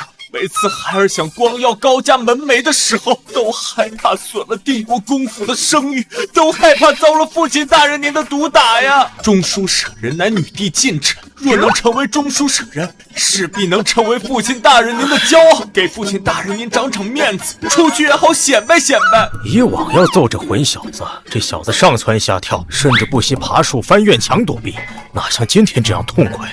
不对，非常不对。孩儿竟然害怕成为中书舍人，一旦做错又会遭到父亲大人您的毒打，最重要的是会遭到女帝的责罚，这一定会损了我定国公府的声誉啊！所以孩儿才主动会将中书舍人让给那崔星河。若此事惹得父亲大人不满，父亲大人您就打吧，您处死孩儿，反正孩儿也不想活了。吵，有什么可吵的？父亲大人，爷爷，父亲大人，他要打死我！杨儿所做，我等都看在眼里了，留在户部也并非不好。况且以老夫所见，哪怕朝廷有要事，陛下也会亲见杨儿。这杨儿还小，打坏了我饶不了你。是父亲，你这个孽子，今日我就看在你爷爷的面子上，暂且饶你一命。你敢！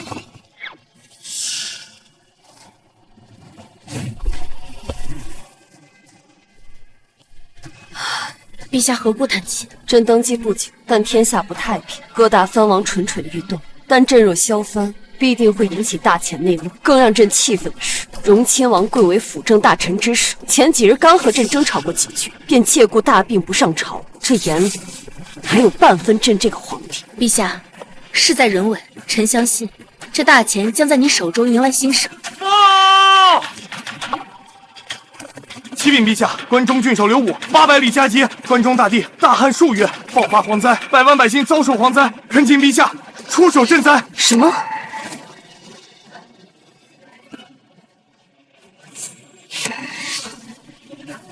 关中为何会爆发蝗灾？陛下，关中郡守刘武上书，关中干旱数月，2天蝗虫虫卵大量繁殖，有少量蝗虫，如若放任不管，将来必定迎来超大蝗灾，到时将赤地千里，饿殍遍野。故此800里加急，还请陛下早日做出应对之策。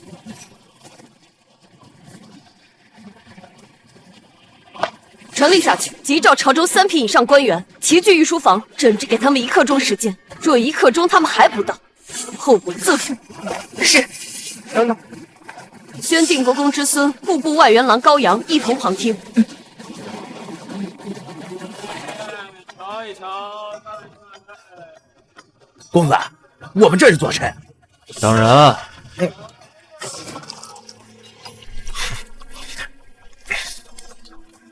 来了。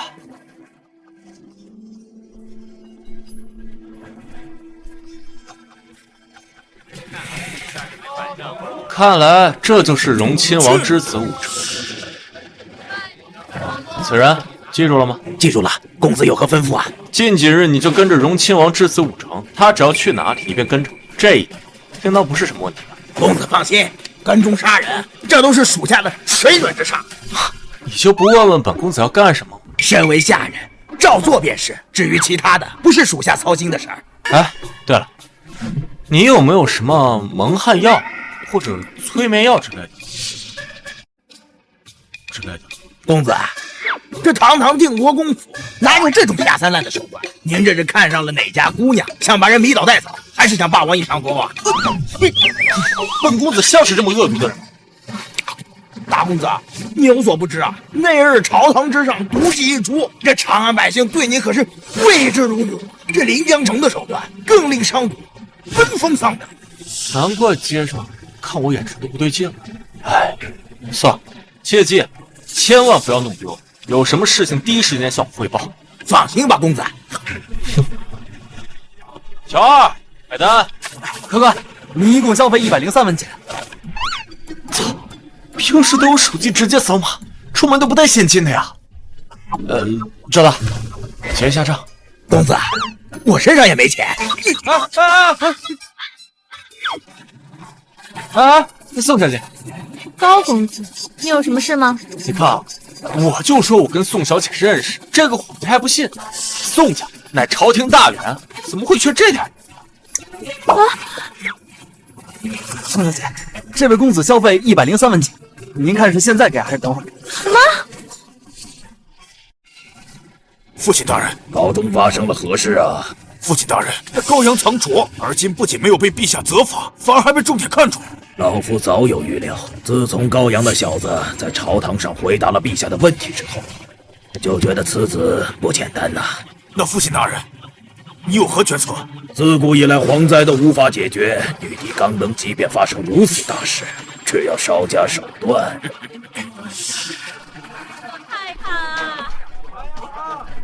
高阳，你可真是让我好找！你知不知道我找你多久，又派了多少人来找你？长安怎么了？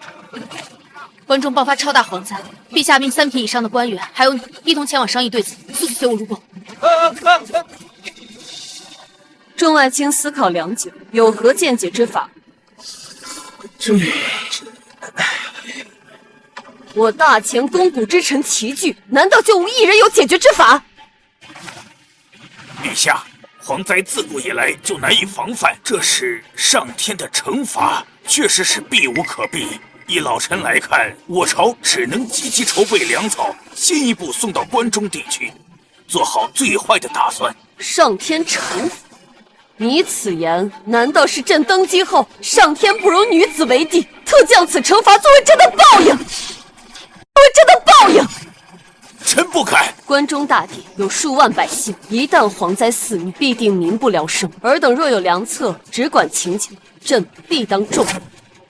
陛下，自古蝗灾伴随着造反，所以老臣认为，陛下除了调集粮食，还应该调集附近大军，早做防备，以免灾民哗变，及时镇压。万万不可！启禀陛下，眼下蝗灾并未大肆爆发，若取大军进入关中，恐会适得其反。更何况大军一旦启动，所需粮饷更是一笔天文数字。与其这样，倒不如全力赈灾。高爱卿说的对，事情还没到派军队去镇压的地步。你说我的法子不行，他们高大人，你有何高见？本官尚无他法。哼，既然如此，你为何反对我的意见？可是一味的大军镇压，这是糊涂之举。高大人，够了！朕叫你们来是来想办法，不是来让你们吵架的。崔爱卿，你可有何良策？启禀陛下，这虫灾自古以来便无人能够遏制，更别提如刘俊从所说，这蝗虫出现2天，已遍地都是虫卵。这些虫卵一旦深入土地，难以根除。臣觉得，眼下朝廷只能做好赈灾的准备。崔状元所言极是，此乃天灾，仅仅人力不可遏制，当及时赈灾。历年蝗灾都是人间炼狱，飞蝗一过，百姓颗粒无收，只能活活饿死，甚至是一子而逝。如此多灾民，仅靠朝廷赈灾，如何能活？高阳小儿，你怎么来了？此等朝会也是个6品，够资格的。高阳乃朕特召。高阳关中大旱，蝗虫幼卵泛滥，恐有蝗灾来袭，你可有良策？陛下，此等黄口小儿，我就连蝗灾都没有见过，他怎么可能有破解之法？如果他有破解之法，本将军愿意舔遍长安所有茅坑。哦，哎，王老将军，男儿一诺胜过千金，一言为定。陛下，臣有一计，或可令关中蝗虫全军覆灭。孽子，休要胡言乱语！这关中蝗灾涉及万千百姓，岂容你胡来！赶快给老夫退下！高阳，你有话便大胆直说，不必顾虑后果。朕和众爱卿自有考虑。陛下，王老将军的话您也听到了，臣斗胆请您做个见证。这小子不会真有灭蝗虫之法吧？朕听到了，你放心，现在最重要的乃是关中蝗灾。既然如此，臣便提出几点拙见。但是在此之前，臣有一个问题要问：这关中蝗灾是已经爆发，还是出现了大量的虫卵尚未爆发？现如今只是虫卵尚未爆发，但能令关中刘武上书上书朝廷，并做出相应对策，想必此时蝗虫数量必定。高大人，大量蝗虫出现，必定会爆破蝗灾，且这蝗虫的幼虫已深入地底，难以根除。这两者有何区别？哎，这区别可是大了。若是飞蝗遮天蔽日，那便完全没有任何应对之法，只有以赈灾为首。如果只是出现了大量虫卵尚未爆发，那其中便大有文章。人有三计，三计其出，便能大大的延缓关中蝗灾的灾害。快请讲。这第一计，抓。如何抓？朝廷发布圣旨，百姓田野之中去抓捕蝗虫，可按照一定的比例换成粮食。此计一出，百姓必定闻风而动。还以为高大人能有什么妙计，没想到竟是这可笑之计。好，这哪儿可笑？你这黄口小儿根本没见过蝗虫来临之际，那般遮天蔽日，一个地方仅需几个时辰席卷一空，更何况这田野之间的蝗虫本就难以捕捉，比例过低，百姓根本不会动，否则换的粮食还不够捕捉蝗虫消耗，比例过高，朝廷花费那么多粮食捕捉这些蝗虫有何屁？陛下，臣侄孽子高阳尚未见过蝗灾，一时之下才说出了这令人贻笑大方的政策，恳请陛下宽恕。臣回府之后，定当严加管教。无妨，蝗灾自古难以克制，能出计策，皆应鼓励，不宜责罚。高阳，你这计策的确欠妥。朝廷以蝗灾换粮，若把比例抬高，这对粮库来说是巨大的压力。再者说，这个蝗虫根本就无用。陛下，谁说蝗虫无用啊？哦，臣的第一计当和第二计一同配合，才能有奇效。你这张嘴，要比长枪还要硬。高阳，那你这第二计是什么？臣的第二计便是吃，可将这些蝗虫统一收起，晒干、烧烤，其味如同飞虾一般，可当作食物。这便能给百姓一个不错的兑换比例，百姓愿意抓蝗虫，抓来的蝗虫制作出手，卖了的钱补贴支出，这何乐而不为？吃蝗虫，臣自古以来从未听说过蝗虫还能食用。陛下，此乃祸国祸民之计，绝不可取。为何？臣虽然未见过蝗虫，但却博览群书。历史上每一次大灾，蝗虫遮天蔽日，所到之处，百姓颗粒无收。因此，有一些百姓饿极了，确实会出现食用蝗虫的行为。可是蝗虫食用的量少还好，这一旦量过多，均会出现腹泻的。所以，以此可以证明。蝗虫是有毒的，不可取也。崔状元所言极是，老臣曾在青州任刺史，当地爆发了巨大的蝗灾，老臣亲眼所见，吃了蝗虫的百姓虽不致命，但身体都出现了不同程度的症状，此法乃祸民之法。陛下，高阳既出昏招，应该将他丢出去。若按此次方案所做，后果不堪设想啊！周爱卿，此言当真？老臣所言句句属实，敢以项上人头保证。陛下，此蝗灾乃上天的惩罚，非老臣胡说八道。冬天不下雪，春天不下雨，夏天干旱，便容易引发蝗灾。高大人，此法虽好，但蝗虫却有毒，此法必定行不通。高大人，本官承认你有大才，可是今天此法却根本行不通。我且问你，这历史上有哪一次蝗灾是以吃而收尾？崔大人，你说的对，但也不对。先前我便向陛下确认，这关中蝗灾是已经肆虐，还是虫卵居多，这一点啊至关重要。高大人，你这是什么？本官小的时候在山上遇到了一位仙风道骨的老人，他给臣留下了一本古籍，古籍上就有关于蝗灾的记载。蝗虫尚未成群时，它们通体为绿色，或者是主要部位呈绿色。此时的蝗虫肉质鲜嫩，富含丰富的蛋白质和氨基酸。将它们炸过之后，搭配上臣的特制调料，其味道宛如飞虾一般美味。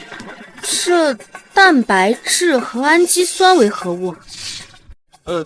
大概意思就是很有营养。蝗虫乃是害虫，还能和营养挂钩？长成蝗虫这般模样，即便再有营养，那我也不吃。一旦蝗虫成群结队铺天盖地，那它们就会变成灰黑色和黄色，这时它们性情暴躁，产生毒素，百姓食用过量之后就会危害身体。崔大人和周老所说的蝗虫有毒，那便是这群居的，但眼下蝗灾尚未爆发，完全可以鼓励百姓去捕捉这蝗虫，变回食物，蝗虫成为一道美食，那也未尝不可呀！荒谬，太荒谬！蝗虫既然是绿色，又怎么可能变成黑色？那怎么可能？陛下，这定国公之孙胡言乱语，妖言惑众，请陛下将他严惩。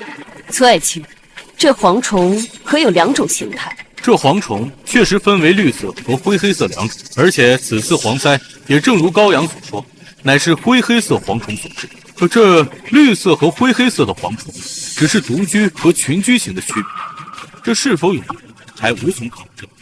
臣只觉得此事太过于荒谬，绝无半点可信。为了天下百姓，臣户部员外侍郎高阳愿为国效力。陛下所捕的蝗虫皆可以给臣，臣愿以身试毒。绿色的蝗虫皆可卖给臣，臣来想办法解决。如此也算是为国效力了。这无毒蝗虫在后世可都是几块钱一条，价格不比牛羊肉差，不仅好吃还便宜。高大人，你可知道你所说的事关关中数百万百姓？这要出了差错，莫说是你，就是整个定国公府也承受不住。有些话慎言呐。这孽子什么时候去过山上？就是什么时候遇见过一个老头，还给了他一本书，而且这孽子能读书。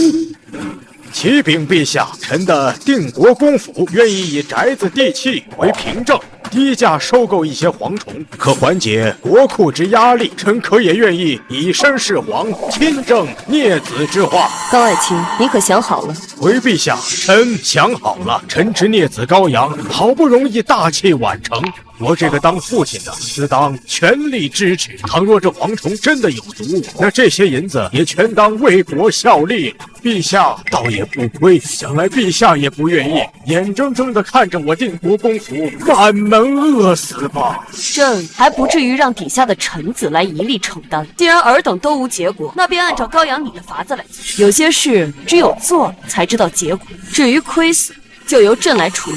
高大人，即使你这本古籍所记载是真的，但是也只针对少量无毒的蝗虫。按你的说法，此次的蝗灾乃是灰黑色有毒的蝗虫，这又如何应对啊？臣还有第3计生物防治，天敌相克。生物防治？高大人，你这是什么意思？此法从古至今闻所未闻。天下万物相生相克，不管是蝗虫还是其他生物，皆是如此。比如耗子怕猫，兔子怕蛇，虫子怕青蛙。一个地方一旦是一种动物肆虐，那必然是它的天敌太少。蝗虫虽然诡异，但也难逃之定律。此计甚妙，若真是有用，或许能解关中之难。陛下，能否讨口水喝？来得匆忙，口干舌燥的，也正好让臣整理整理思绪吧。孽子，说完再喝。赐茶。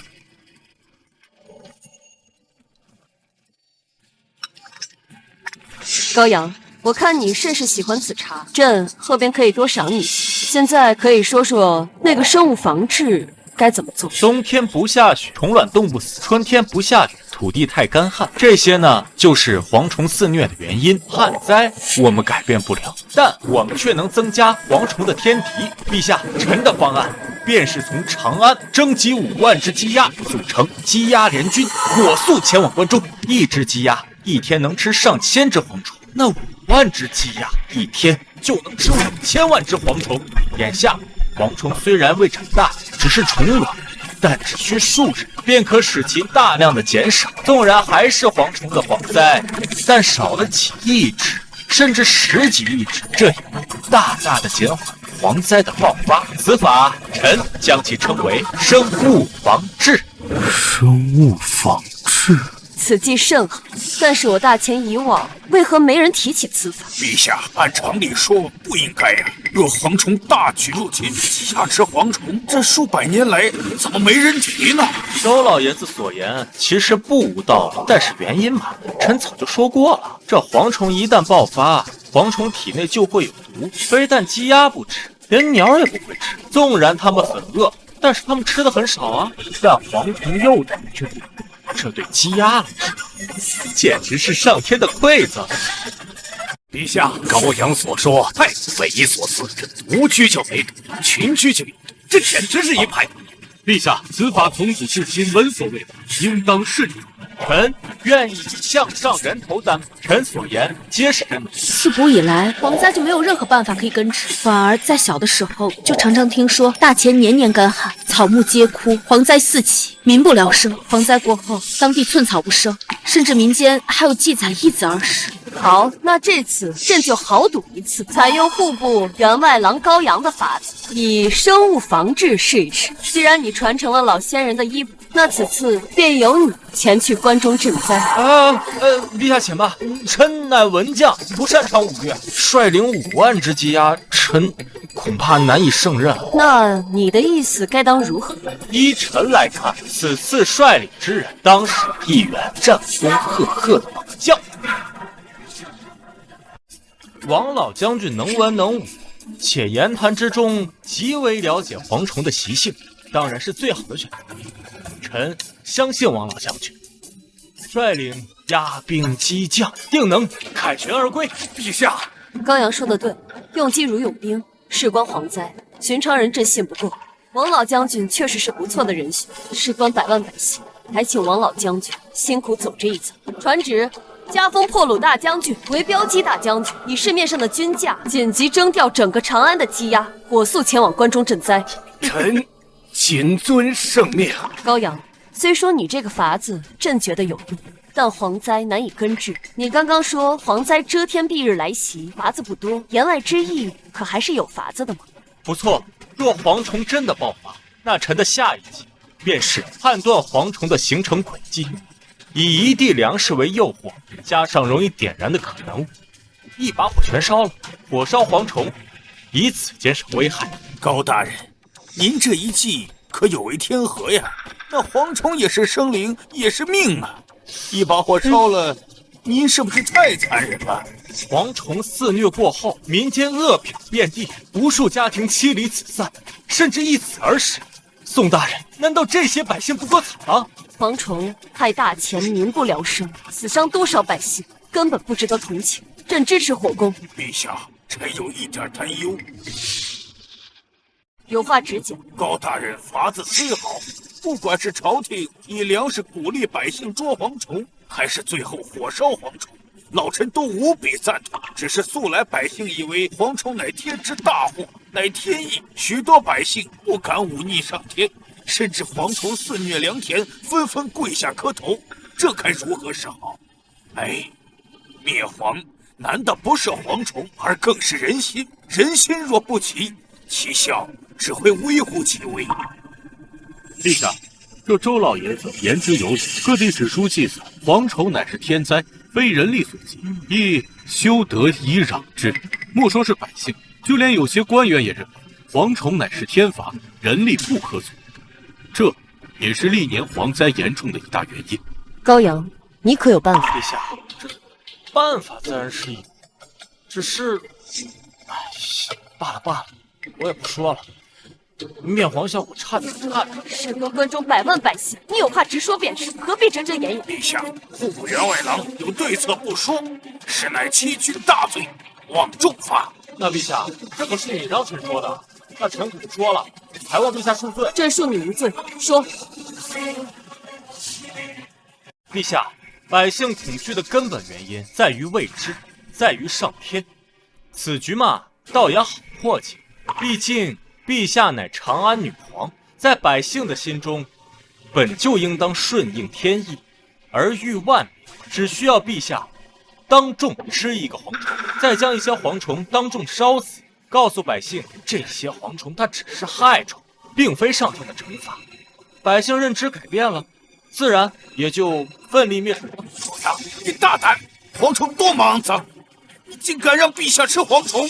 我看你其罪可诛。蝗虫乃害虫，陛下乃九五之尊，怎么能吃害虫？这高阳太过无礼，恳请陛下严惩。你让朕吃蝗虫？陛下，高阳其罪可诛，必须严惩。孽子，朝堂之上不可放肆。陛下，周老爷子所说的确是个大误。民间信奉蝗虫大仙，乃是上天的惩罚，人力不可阻止，所以许多百姓只会看着蝗虫席卷良田而过，这无疑会导致蝗虫越来越多。百姓的认知一定要改变，否则后果不堪设想。你大胆，其心可诛！够了！为了天下百姓，朕愿意当众吃蝗虫。可陛下，关中距离长安甚远，眼下朝中还需要陛下坐镇，陛下要如何才能前去关中？高阳，朕要坐镇长安，无法亲自去关中。可有办法？若陛下不能前去关中，百姓心中还认定蝗虫是上天的惩罚，乃是天灾，从而不敢动手灭蝗虫，只怕在蝗灾的席卷之下，不仅是关中大地要遭殃，连带的附近3郡也要受到牵连，数以千万的百姓都难以幸免。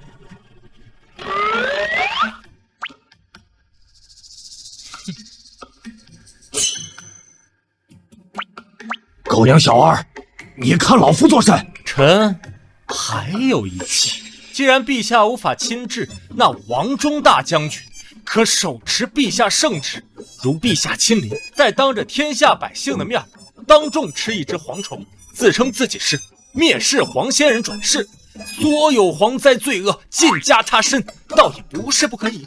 只是这蝗虫丑陋，令人不适，也不知道王大将军愿不愿意。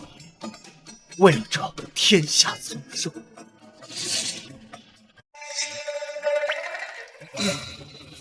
为了关中百姓，末将当仁不让，区蝗虫。陛下不必担心，待末将去了关中，先知他已经来下酒。王老将军真乃我长安良将，朕大为感动。待王老将军归来，朕定当亲自接风洗尘。谢陛下。王老将军毕竟年事已高，若是实在不愿的话，臣心中还有更合适的人选。哦，你倒说说。陛下乃天子，那皇亲国戚自然也行，诸如荣亲王武龙、天下藩王皆可。哦，对了，还有陛下身边的上官大人，这也是可以的。你这小儿，本将哪能得罪这等人？不必了，王忠一人足矣。王老将军此次前去，事关我关中百万百姓，其中委屈朕清楚。待王老将军凯旋，朕定当重视。谢陛下，末将必不负皇恩。关中灾情当务不急，按照高阳的策略，各部一起配合。高阳留下，其他人退下。是。门口小子，我记住你，你给我等着，此仇夫必报不可。哼！臣高阳祝彪鸡大将军一路顺风，凯旋归来。陛下有令，我等征集长安羁押。将军，此事未免让我等征集长安羁押。我等好歹是征战四方的将士啊，这如果让他人看到，怕不是要被笑话。尔等听不明白吗？是。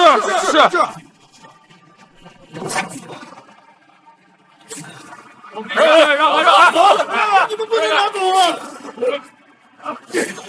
拿来！王老将军，圣人斗气，请手下留情啊！奉上有旨，全长安的积压一支不留，斗气也是鸡，战斗力更强，蝗虫更多。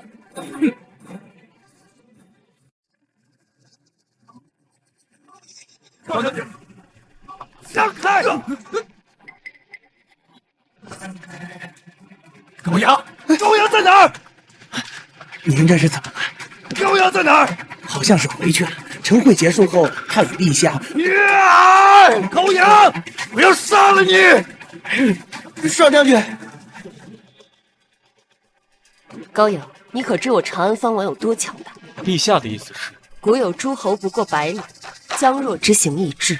今我长安藩王连城数十，地方千里，缓则骄奢，亦为淫乱，急则阻其强，而何从忤逆长安？若不先解决大前藩王，朕寝食难安。高阳，你心黑记恨，可有妙计？陛下，您多少有点冤枉臣了。臣哪有心黑记恨？这要是传出去，史书怎么写臣？天下万民又如何看臣？朕用词不当，但意思差不多。陛下真想对藩王下手？朕自从登基便一心想着削藩，只是忍住了。现在朕想下手。那还请陛下告知一样，臣也好出招。大前藩王之强，这还要从100年前说起。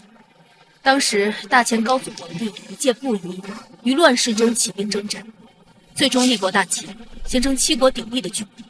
天下太平后，这些异姓王严重威胁到了皇权，于是大前先祖皇帝乃至于此后的几10年的时间，便在清扫这些诸侯。他们联合的便是自家宗亲，他们有各地的土地、兵权、税收，乃是名副其实的土皇。到了陛下这一代，他们的实力不容小觑，会严重威胁到皇权。高阳，削藩之事，你也肯好好考虑几年，不必着急。陛下，臣有一计，或可兵不血刃去。削藩乃真正的国事，并且极为重要。高阳这么快就想到对策了？高阳，你有何妙计？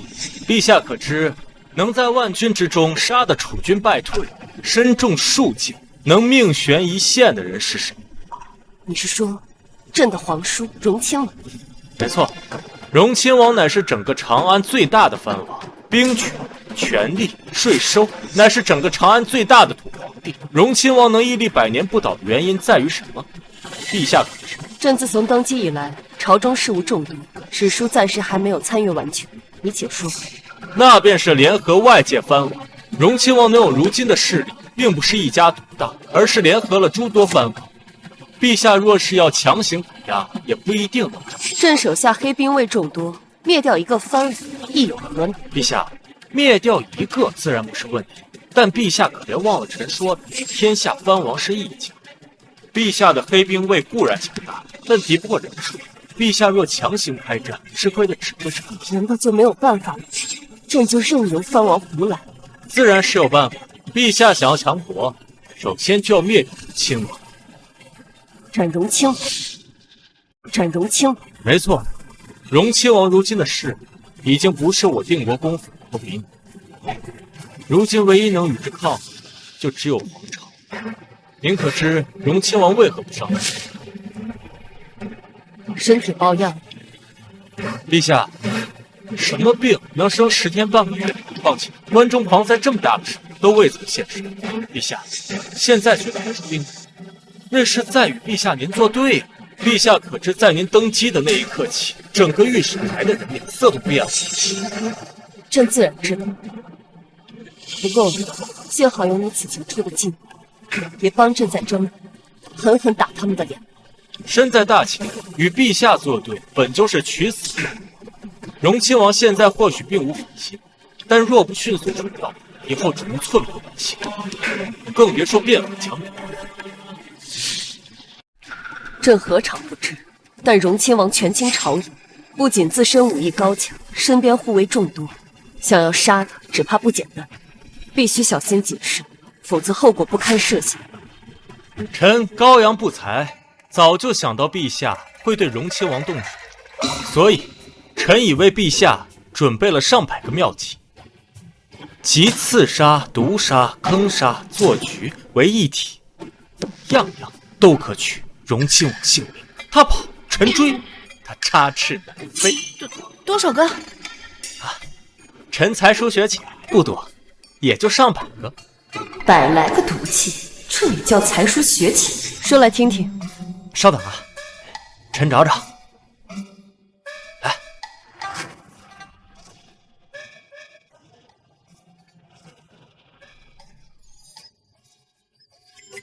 这是何物？此乃奇岩合欢散，是上好的烈性春药。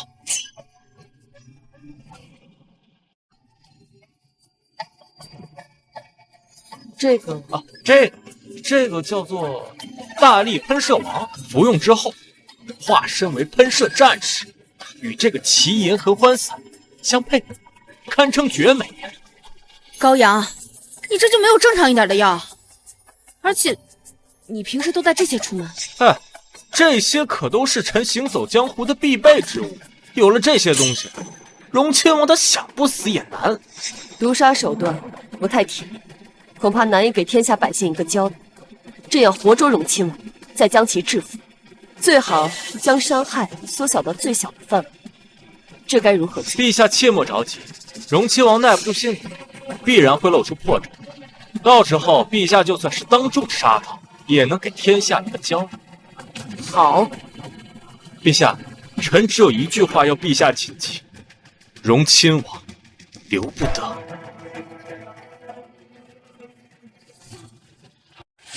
父亲大人，最近朝堂可有什么动荡？蝗灾过后，朝堂上便没有什么动荡，只不过那高阳那点子实在是太突了。现在大前实力本就不如从前，说是有高阳那厮在，只怕……而且女帝现在十分信任高阳。老夫乃大前3朝元老，大前第一勇士，一生杀了无数反贼，到头来却不如一个女子。如今女帝能稳坐高位，靠的就是身边的高阳。老夫自然清楚，单凭他一人，老夫自有手段。只不过有高阳在，多少有些麻烦。他善于做局，想要解决他，怕是有点困难。哼，区高阳还不足以让大前翻天，倒是这小子的计策让老夫眼前一亮，此子留不得。你想个办法，务必要让女帝先倒下。至于高阳嘛，是。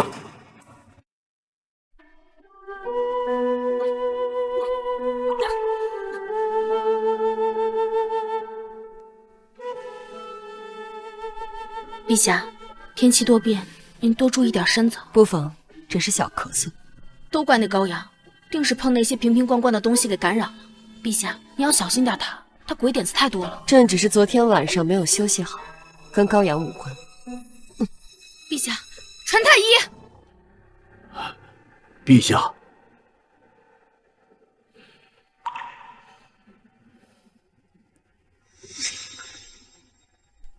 御医，陛下情况如何？陛下，此乃偶感风寒，静养些时日便可痊愈，无需太过担心。你这儿就没有什么特效药吗？臣的确没有。陛下，臣还有要事，先请告退。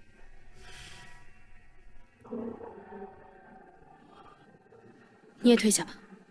遵命。这中书舍人若是高阳，朕倒也不会这般无趣。陛下，这高阳点子虽然多，但论治国，怕是不见得比崔仲远好。朕只是觉得这朝堂有些空寂。那陛下的意思是？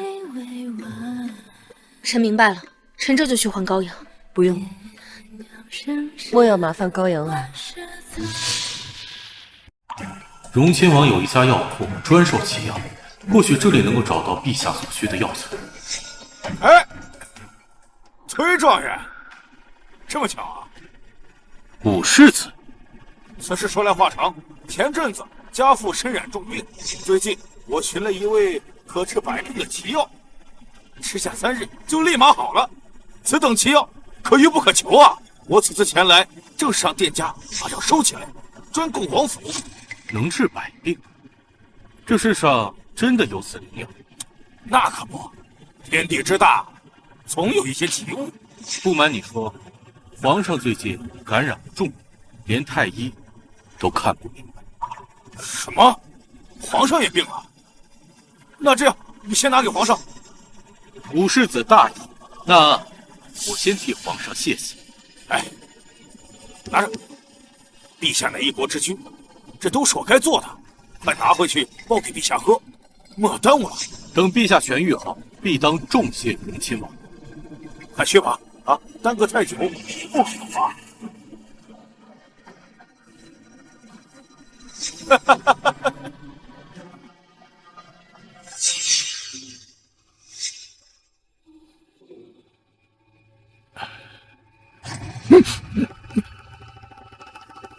五世子，事办的怎么样了？一切都办妥了。好。陛下，臣回来了。崔状元事情办完了。每日看陛下为了大钱呕心沥血，咳嗽不止，偶得一味奇药，只要陛下服下，不出几日便可痊愈。世上还有这种奇药？陛下，这世界之大，充满奇珍异宝。据说荣亲王也是服了此药痊愈的。荣亲王都觉得好，那肯定是好药。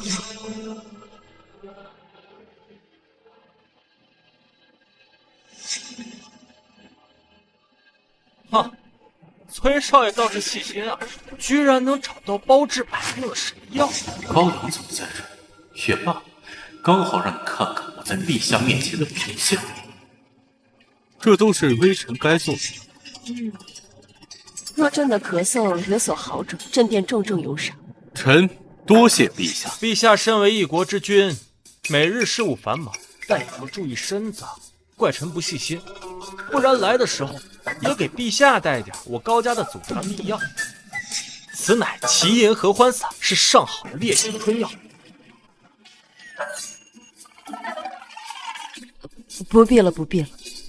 朕只是有些小咳嗽，没你们想的那么严重。是，陛下身边有崔状元这般细心的人，换谁都放心。陛下，药好了。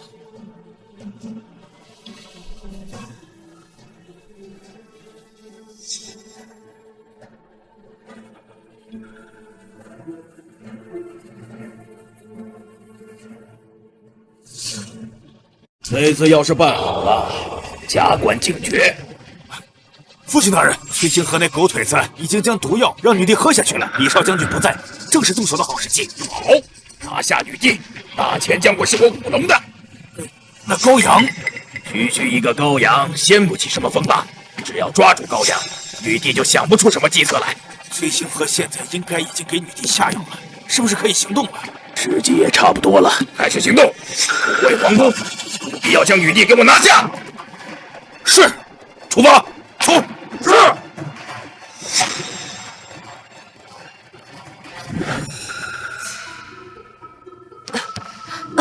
陛下，朕这几日身子有些虚弱，没有什么大碍。陛下，要不要早点回房休息？不必了，朝中还有很多事情需要打理。若是不打理，只怕会被有心之人笑话我大钱。那陛下多注意身体，臣家中还有钥匙，就先回府了。回吧，注意安全。高御史，那臣就不送了，路上记得小心点，千万别被人暗算。陛下，那微臣也告退了。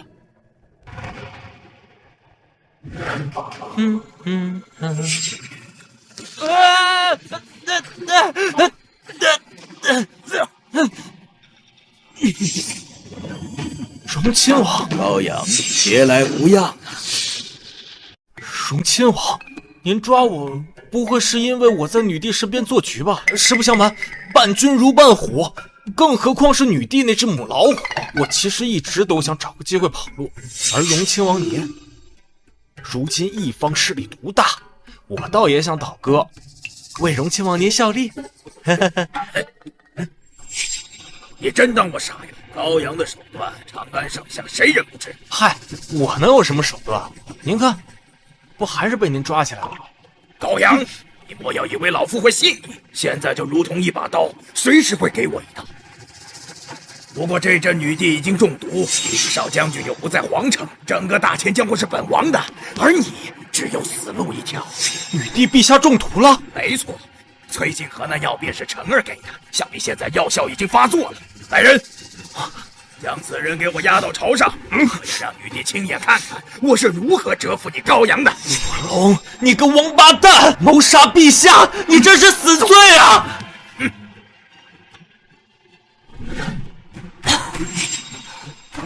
堂堂女帝竟然连这种当都上，亲王，难不成？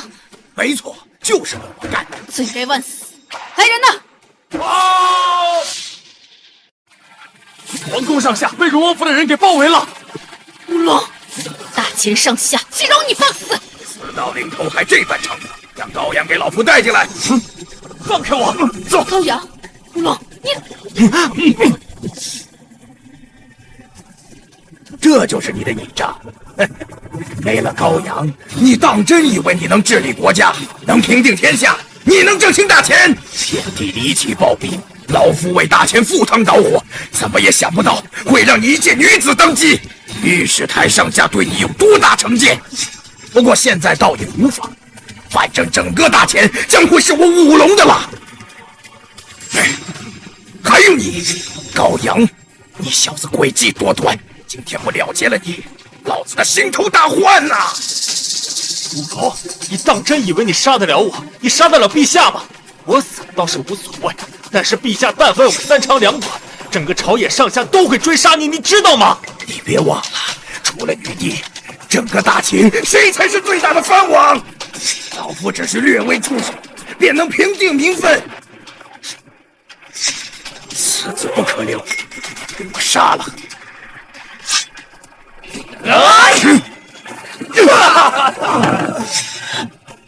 公子，我先来晚了。李元吉，你不是装了这么久，我都累了。不可能，你不是？末将已经调查清楚，现在早已是高公子，倒是你荣亲谋害陛下，其罪当诛。什么时候的事儿？高阳，杀了你！少将，你这是作何？为何是这般疯癫不已？难道是在考私谱？靠什么雷？我今天就要将你锤成肉泥，临江城百姓谢罪。临江城啊！但是你都忘了，200文的粮价是出自你党之手。难道不知道临江城粮价已经降了？别以为本将没去过临江城，临江城的百姓200文的粮价就是出自你党之手。百姓收谷嶙峋，游山玩水，本将今天就把你锤成泥！女人，少将请看。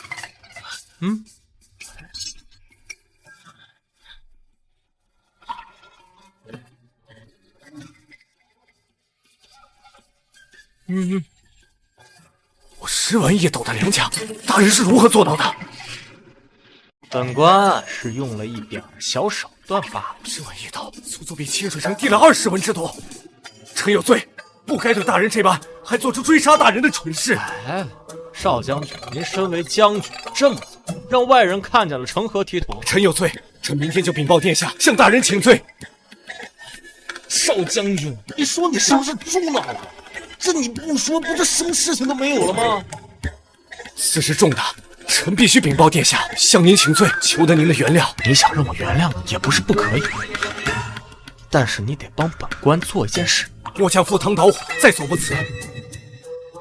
今日你见我这件事，不要跟任何人提起，本官要做一件大事。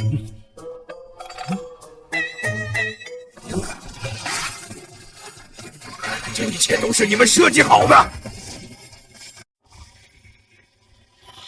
原来这一切都是你们设计好的。是又如何？可惜了，现在女帝中毒已深，此毒无药可解。就算你高阳做局再厉害，又能如何呀？陛下还演呢？朕都说了，朕不会演戏啊！陛下，以您的演技放在后世，怎么高低都得得一个奥斯卡影后奖。什么卡？说来话长，反正就是很牛。什么？你没有中毒？就凭5成这点手段，想看不出来都难啊！臣高阳拜见陛下。高阳，你来做甚？臣此次前来只为一件事。说。荣亲王他要派人围攻皇宫，在此之前，我等都要装作不知道。荣亲王忍不住。是的，荣亲王此次目标明确，要斩我和陛下。好一个荣亲王！哼，都杀到朕的头上了，岂能这么看着？朕这就派人去拿下荣亲王。来人！陛下不要冲动，若直面荣亲王，只怕我等都不是对手。他既然要谋反，那我们便等他起来。到时候需要陛下配合臣演出戏，届时不仅能缉拿荣亲王，还能给天下百姓一个交代。你要朕如何配合？装病，不说话就行。装病？陛下，崔星河出去并非有事，而是给陛下寻找治疗咳嗽的方子。但这药方子陛下喝不了。为何？因为据臣所知，这药方子有毒。崔星河哪来的胆子？上官大人莫要冲动，崔星河急功近利，急于表现，容易被人利用。但陛下可以将计就计，你到时候直接将药方子换了便是，然后陛下再假装虚弱，此局便已大。那该如何拿下荣亲？臣以身入局。不可，此局太过危险，不能让你冒这个险。陛下，对于荣亲王最难搞的不是计谋，而是筹。臣善于做局，他荣亲王必不会放过臣。但如若臣故意露出破绽，被荣亲王发现，他便已经中了臣的圈套。届时他荣亲王也该服输。该说不说，演戏可真累啊！该说不说，演戏可真累啊！算计本王，今天老夫要杀了你们！大人快走，这里交给我。区区一个臭鱼烂虾也敢阻拦本王！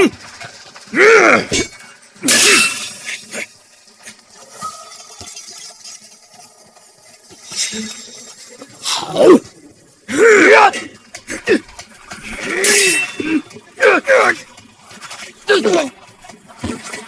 报！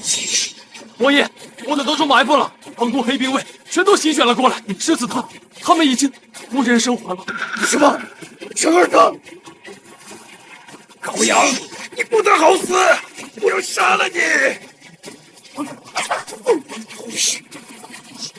你敢算我？谋害陛下，扰乱天下，荣亲王罪该万死。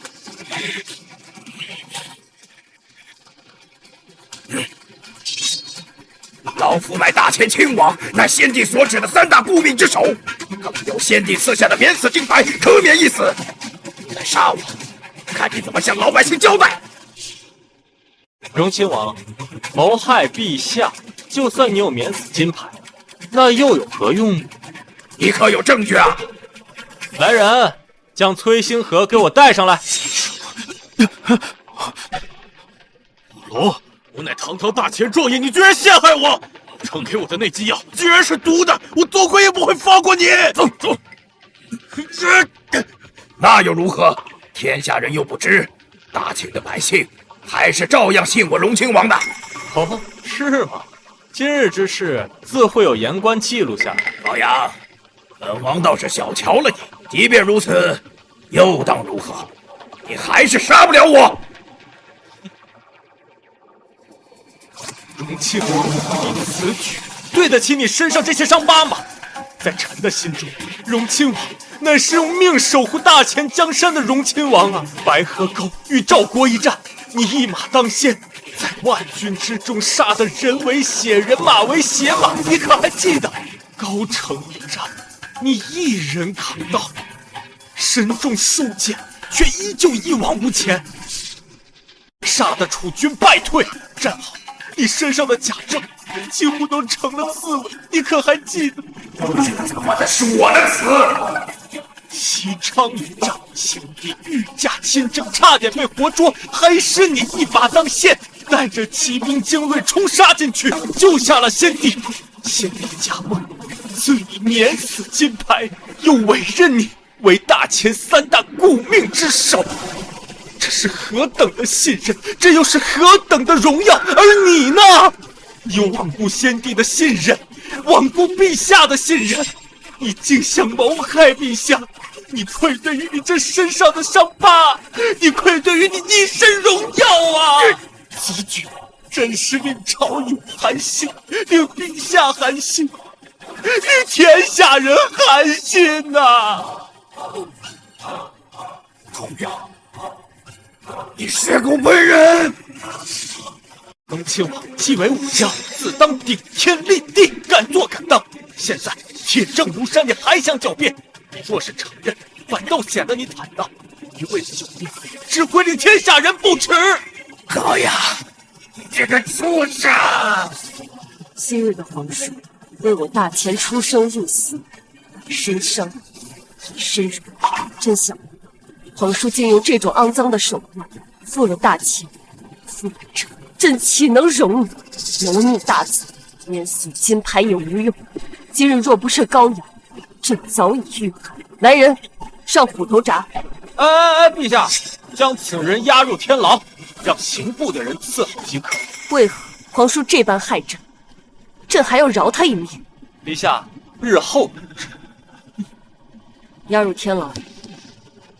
狼狈为奸，沆瀣一气，奸夫淫妇！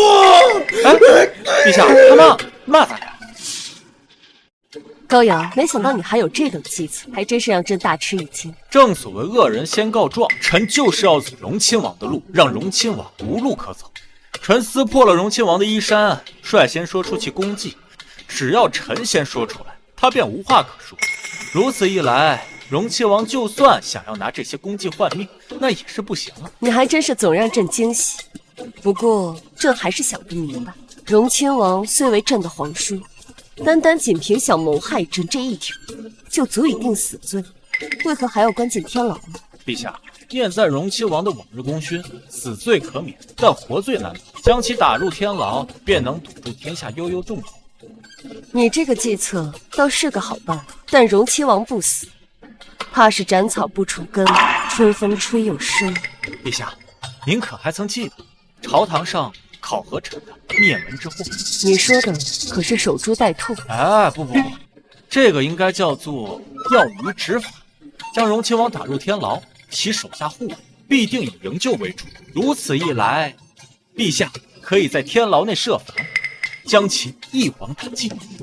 那荣亲王怎么办？至于荣亲王嘛，荣亲王在天牢内郁郁寡欢，深感对不起先帝信任，对不起陛下信任，留下一纸遗书自尽了，这也是很合理嘛。朕知晓，不过此事事关重大，切不可透露半点风声，否则杀无赦。陛下，臣家中还有要事，就先告辞了。陛下，婉儿收回之前说的话，这高阳比崔星河要强，写下的计谋在周老爷子之上，只可惜这样的人不能跟在陛下身边，否则定会为陛下开创一个前无古人后无来者的开国霸业。等等，高阳，怎么了，陛下？户部高阳助朕捉拿大前叛贼，削藩有功，朕赏你做朕的亲王，如何？